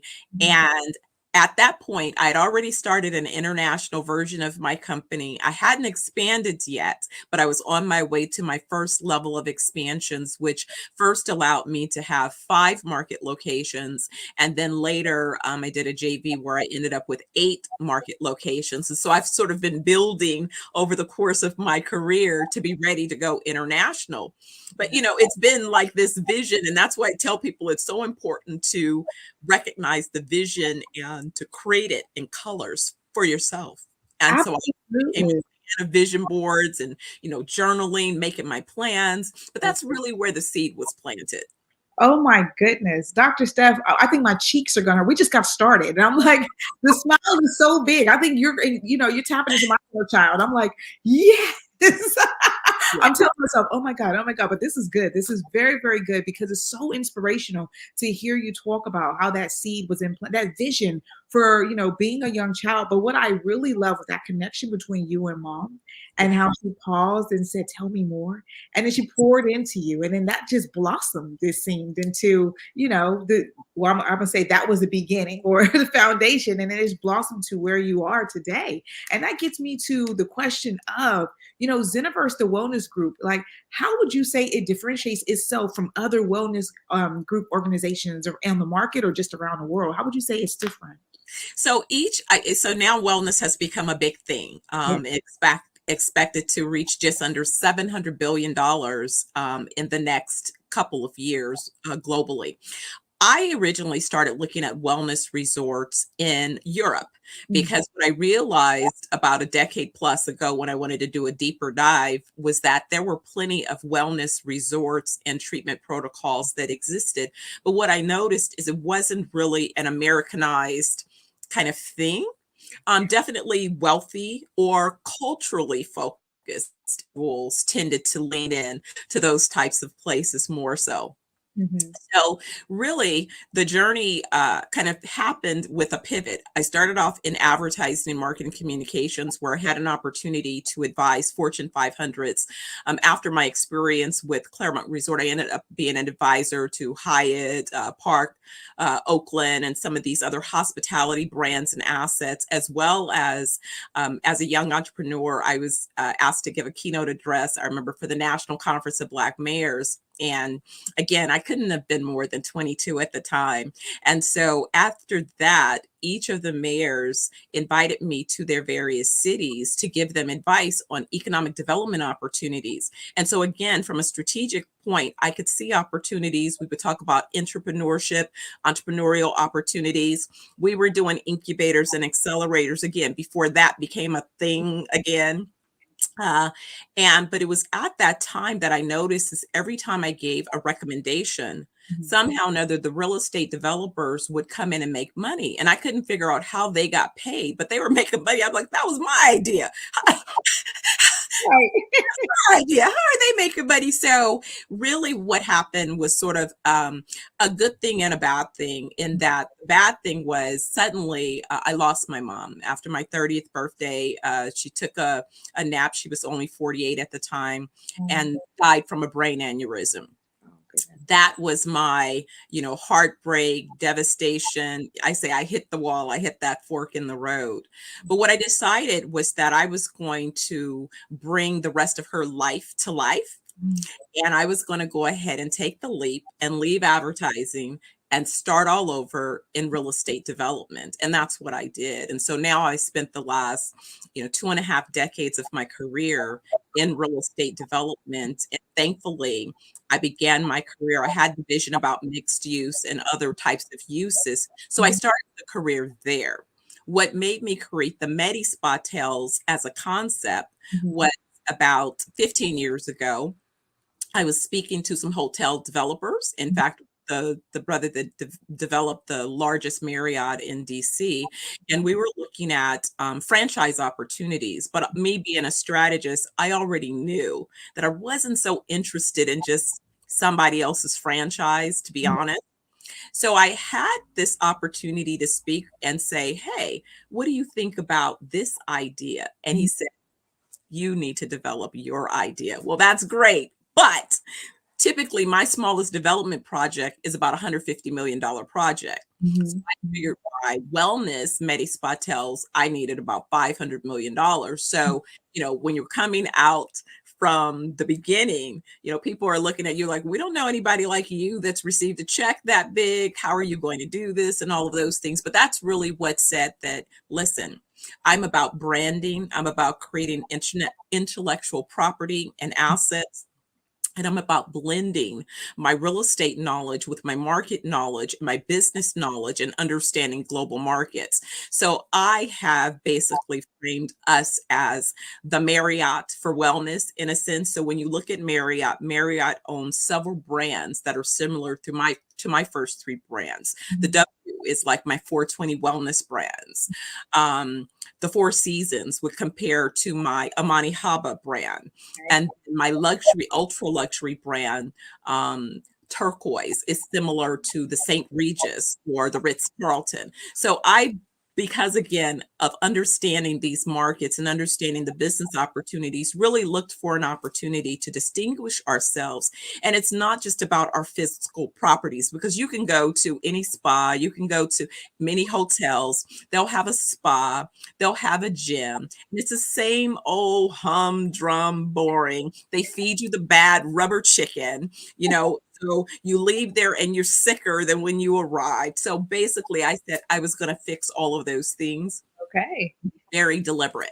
So we focus on mind, body, and soul healing. Yes. Yes. Yes, I love that. I love that. And I love the way that because anyone that you take us through the journey, because I really feel I'm very visual. So I felt the story along with you. And so it really is inspiring and empowering for anyone that is watching, because what you're doing, what you're saying is that how you're evidencing how things are transferable, your skills, and then how that can pour into whatever it is you want to expand your dream. And it sounds very much so solid that what sets you apart is, everyone needs healing, whether they know or not, right? And so it sounds like you got that formula locked in. So we're talking about healing. What wellness protocols do your organization offer, and how do they contribute to the overall well-being? Because we're already tapped into that. Absolutely. And it's an excellent question. And so the first thing that we do is when you book your wellness retreat, and it's 7 days. So when Dr. Oliver, and since you said you're in London, you probably have heard of Dr. Aubrey Oliver, because he has a practice there as well and is on UK Galaxy Radio, broadcasting around the world on a regular basis. So when we combined our visions around what we wanted to do with treatment protocols, really looked at, I said, well, what's the minimum amount of time that we could have someone and really make a difference in their well-being? So we established that would be about, a 7-day, 6-night kind of program. And so in that, what we do is we conduct an assessment. And so this assessment is a simple, invasive assessment, but it's thorough. So when I first participated in my assessment, about a 40-something page document, but it gave me an overview of how each of my organs were doing. And more importantly, it provided me with insight on things that the doctor hadn't identified, like my brain was being poisoned by hair dye and excessive cortisol secretions, and that I really needed to do a complete detox, a detox that would detox not only my brain, but every organ in my body that potentially would be compromised, but that it was really important to zero in on gut health. Yes. And so once we establish, so we focus on, when we say mind, we're focusing on thought leadership around helping you heal from emotional trauma, because that cortisol, and even current statistics telling me that, for example, women around the world don't know it, but oftentimes are suffering from post-traumatic stress disorder. And then that coupled with the stressors of hormonal changes and hormonal imbalances. And so we see it as I travel and I see more and more women advancing in their careers and their lives. Sadly, they're carrying such heavy burdens and not realizing that if you're constantly sewing into everyone else, you're going to become depleted. Where do you go to get a refill? And it's not a 5-minute. Yes, you should take those 5-minute moments, but you really do need to do something a little bit more solid, more focused.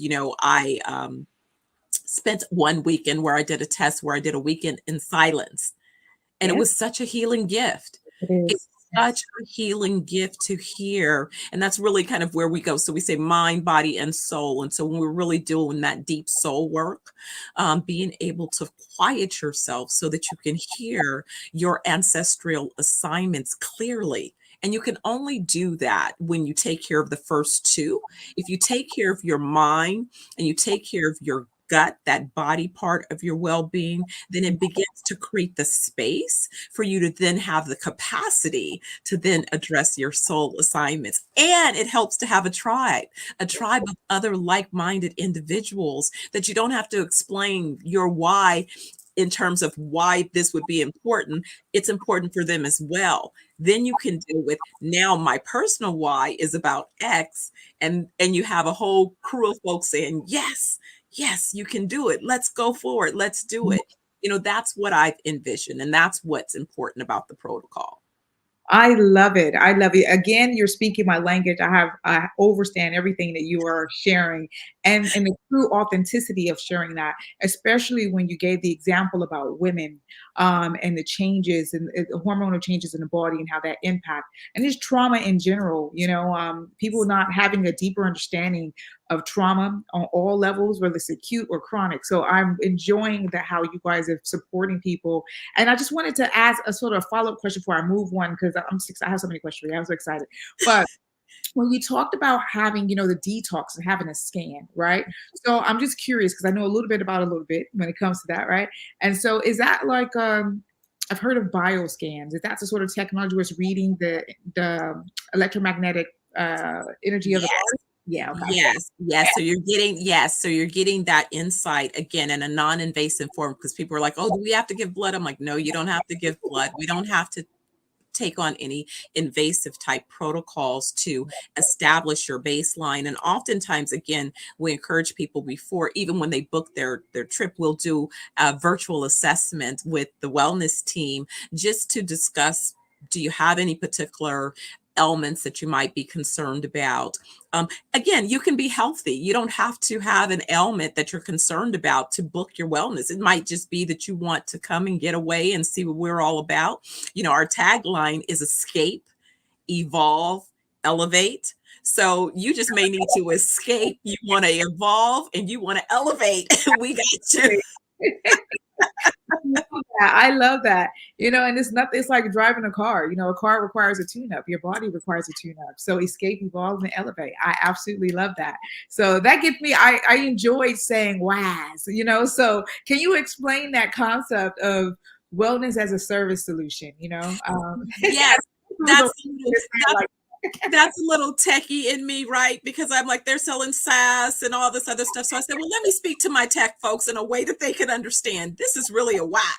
And so what I mean by that is that I really created a methodology, and there is technology that goes along with our solution. So when you become a member by being a guest, we are going to assist you by creating an opportunity for you to have a wellness vault where you can include your historical medical records, as well as you will have a record of all of the various treatment protocols. You'll have a record of all of our resorts that you've visited, all of our products that you've consumed, and then we'll both activate that with our AI so that we can notice any particular patterns, so that we can be predictive and preventative. We don't do sick care. We believe in wellness. Exactly. So we can see markers that indicate that something might be coming along. Perhaps you're taking, prescriptions or something that may conflict. Perhaps something has happened that's caused a spike, a change, an increase of your stress level. Being able to identify and remind you with other opportunities, and more importantly, really having a place where you may come for once a week or 1 week a year, but we have virtual trainings happening around the world. So you want to take a class? Well, you can take that class virtually. You want to listen to a cooking or food show, or learn about herbs or something that we're offering? We'll have that content available, and all of those things will be available in our NFT. So again, the little techie in me said, it's about having a methodology, and it's about being able to ensure that that particular methodology is both something that you can adopt, something that you can track, and then something that you can maintain and keep track of your progress. Again, because we believe that full life is 120 years and beyond. So we want you to be able to track, how you're going on that journey, and be able to prove that not only if you set that intention, that it's doable, it's feasible, but you have a team of folks that are rooting you on. I love that. I love that. And it's so important, because like here in the UK, when they have like the red book when the kids are born, and to help visitors come and visit. So this is your WISE book, so you Yes.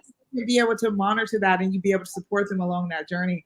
I think this is beautiful. And it gets me into, so we talked about the mind and we talked about the body and the differences, but also with the body. So what is your take on food, and what do you think the role of food plays in the wellness protocols and people's wellness journey? And how does your farming initiative support these efforts? Absolutely. Now, this is something that's become very critical and very concerning. Sadly, again, I'm in the U.S., and the U.S. market really allows all types of ingredients from a consumer standpoint to be added into the foods and the products and the supplements and the pharmaceuticals and all of those things that people are consuming. Unfortunately, those things that you're consuming, if the ingredients are bad, it's kind of like when we talk about computers building, I used to say building a database. If you put junk in, you're going to get junk out. It's the same thing, and what I have really witnessed is that Western medicine has definitely a place. You have an emergency, you're in a car accident, so on and so forth. You have an emergency rupture of an organ or something. It absolutely is valuable and important. But where I see sort of an overreach is where there are lifestyle preventative type chronic conditions that can be addressed. And more importantly, when you see people who have already begun to develop some of these conditions, like I have talked to people with I have a family member who survived 9 heart attacks, bless his soul. And I wonder, it's like, well, have you received any kind of nutritional guidance? And it's no, they're just they're adding another stent, they broke it's like, wow, we can really address this. And so it really was being introduced. I remember stumbling across Dr. Grundy, who used to be a heart surgeon, and really his transition into nutrition. And so again, all of these things are now beginning to come up and surface. But here's the thing. I remember the first time I thought I had done pretty well with selecting my supplements. And I showed Dr. Oliver, here's what I'm taking. And literally we threw out pretty much everything that I had on the shelf, because by the time you get to ingredient number 3 or 4, that's the poison. Absolutely. Come on, tell the truth. Yes. That's the poison. And so then the other part was that, Bill Gates and others with their so-called initiatives. Again, I always believe in, my mom said, follow the money and read between the lines. So it became really odd when I noticed that. Why would his organization be buying up all of the farms around the world, and in fact, even pushing farmers out of the industry? And what's with all this GMO and seedless stuff? If it doesn't have seeds, how was it created? How is it sustainable? And so I'm like, I don't want it to be used for experiments. But that's exactly what it is. And I think that it's amazing to me sometimes that my body just rejects anything. I remember when they first started introducing artificial sweeteners. Like everybody else, I guess I didn't know it was any big deal. I tried one in that little pink package and my body threw it up right away. And I was like, okay, I'm one and done. I'm reading the ingredients and I'm like, that's why I didn't need to do this anyway. So avoid. I don't want any food. But again, high fructose corn syrup, all of these, rename it as soon as people become aware of the poison that it is. So with our initiatives, I began to, as I set up our locations, I said, we need to be located on either organic farms or beachfront properties. And organic farms, so that we can control from seeds to souls what it is you're consuming and be able to certify with a level of certainty that we are not allowing poison to be part of our process. And so that's really why. And so with that, I began to look and say, well, if I'm going to create this opportunity, we need to have global access to these types of fruits and vegetables and foods. And so I created this initiative, Organic Farmers Global, which will be launching a release this week, because have identified ways to help to mechanize farmers that don't have access to equipment. My mission is to train and develop 10 million farmers over the next decade around the world, and to move them from just being at the earliest stage of the business cycle where they're just providing the raw ingredients that then become more valuable further upstream. I'm literally aiming to help them create generational wealth and sustainable businesses and family organizations. So bringing in the background where I've trained thousands and thousands of entrepreneurs over the years on business structures and systems and processes. I'm a Lean Six Sigma black belt, so that means I can walk into any organization and improve its processes. So not only do I personally have tools and skills and techniques, I put together a team of A players that have deep domain knowledge across the sectors that are important, but more importantly, about how we deliver our solutions, organizations, businesses. And I felt from the beginning, you know, as someone interviewed me when I was 18 with the business, and they said, well, what are you going to do as your causes and initiatives? And I said, I was going to do things to help kids and to seniors. And I was to make sure that I always had a social impact initiative. And so even when I took time to spend time in the corporate world where I was an executive, developing again my expertise as a real estate developer, so that I qualified when it came to this point, I spent all of that time training and developing entrepreneurs. So I always had, you know, on a parallel path, a give back initiative. So I'm not just talking about it, as the young people say, I got the receipts. You got exactly. You got plenty of receipts. And you know, like, I'm looking at the time. I'm like, oh my God, we could be on here for hours. But I have two relevant questions for everyone. Pause that for a second and just hone in and recap what you were saying about food, because it was so potent and so powerful, because you're talking about wellness. And what you're saying is getting, well, I think you said seed. I heard soul. You might have said, okay. So the souls. The souls. And to me, that resonates so well. And for everyone out there watching and catching the replay, what you are saying at a very baseline is that's your route to health, is how you feed the body. And I've heard you say about the ingredients. You get to ingredient number 3 and it's not for you. You know, and that authenticity, that truth, even your own journey, I think is inspirational, sharing that as well, because, you know, people get into routine about what life is, right? Or into a trend. In actuality, you know, when you have preventable things, as you were saying, it's when you see people are passing away because of preventable diseases, this is why even your initiative is even more important. Just my observations from that. But thank you for that, for sure. So that brings me into, though, just for someone that's been on your journey with so much knowledge, so many connections in terms of how you've been bridging the gap from your marketing to the real estate, et cetera. For anyone on a wellness journey or on a business journey, I mean, what would you say were some of your challenges and sort of that they should look out for to help you excel, you know, fail forward? It's some of the same things that tend to come up. You know, I've found myself being the first in many organizations. So when I I was the first Black person in an executive position in every organization that I've ever entered, it seems, sadly. And that place of coming in with a certain level of excellence, just that, because that's who I was, you know, early on, before I had all of the so-called advanced credentials. I was excellent at 18 when I won my first contract with the California State Library Association right out of high school. So I've been excellent for a long time.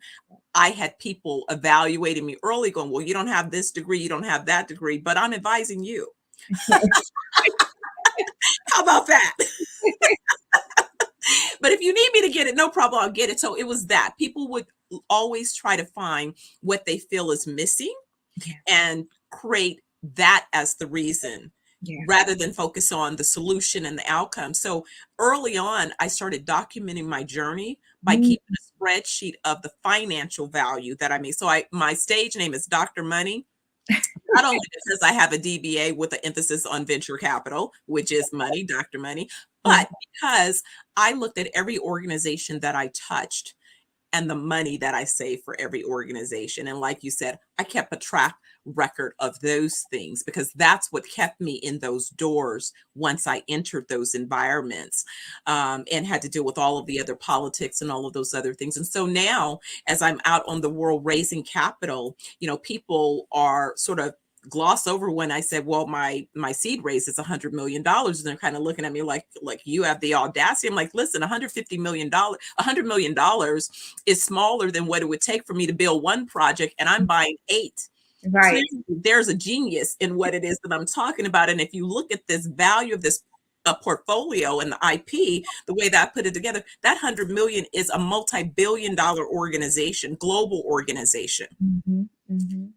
Not guessing, valuation there to support it. So, again, but they're like, well, we're not used to anybody that looks like you talking about this. I said, but I have not just, as they say, the credentials, I have the experience. The experience. Absolutely, Dr. Steph. Oh my God, we don't have enough time, but hold on.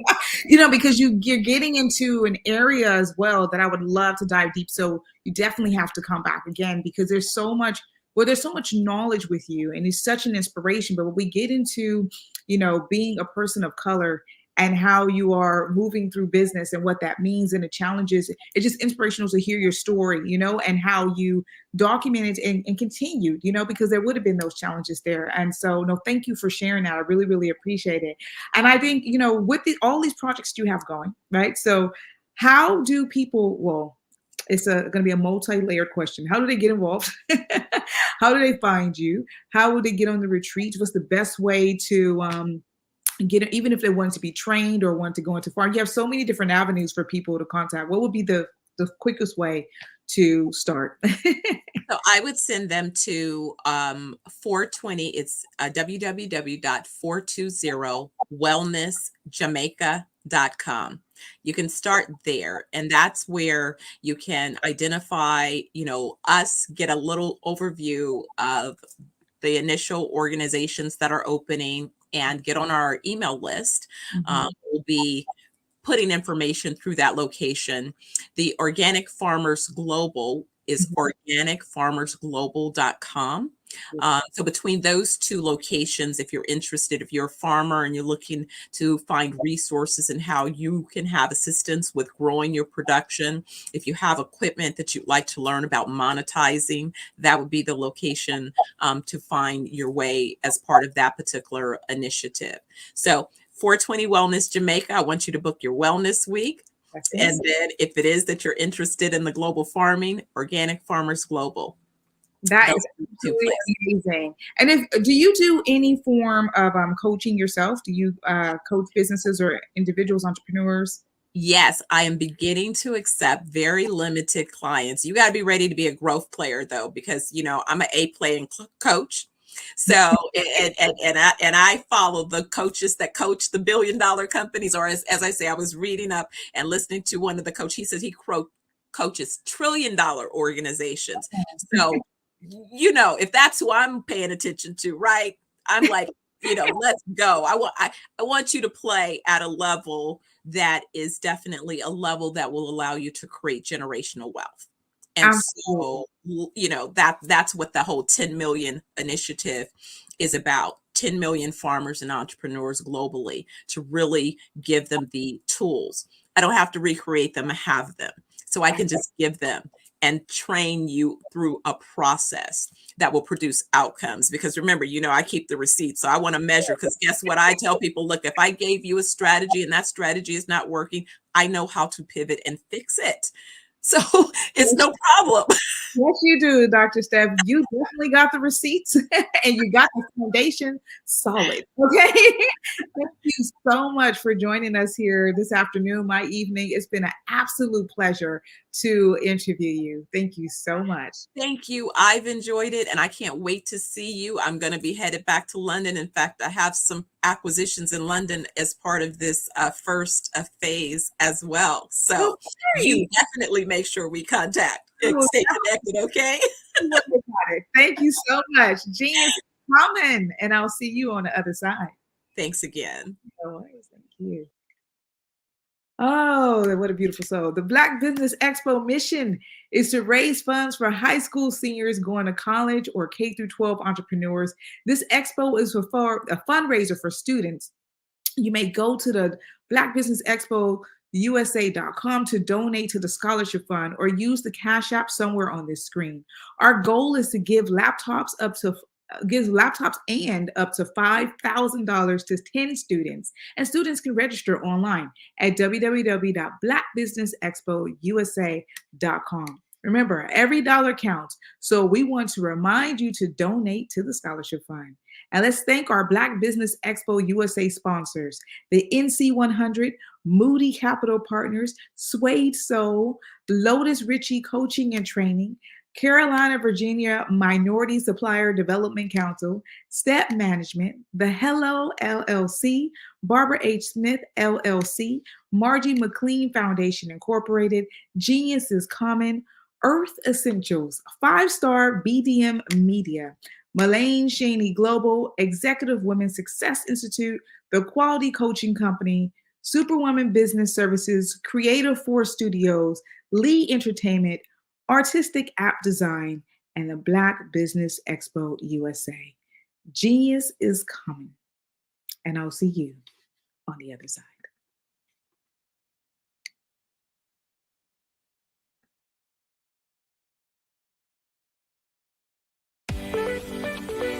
You are in the right place at the right time. The Black Business Network opens again for its Black Business Olympics, a 24/7 broadcast on business, strategies, global branding, social media marketing, finance, advertisement, and much, much more. Featuring the top, most powerful entrepreneurs and speakers and thought leaders from all around the world as they gather together for this phenomenal event. Join the Black Business Network streaming live into the metaverse, STEM City USA, Black Multiverse, Pod TV, Roku, Hulu, iHeartRadio, Apple TV, YouTube, TikTok, Instagram, Google Podcasts, Facebook, LinkedIn, IBM TV, Spotify, and Twitch. Tune in today and be a part of this amazing movement. The Black Business Olympics welcomes you.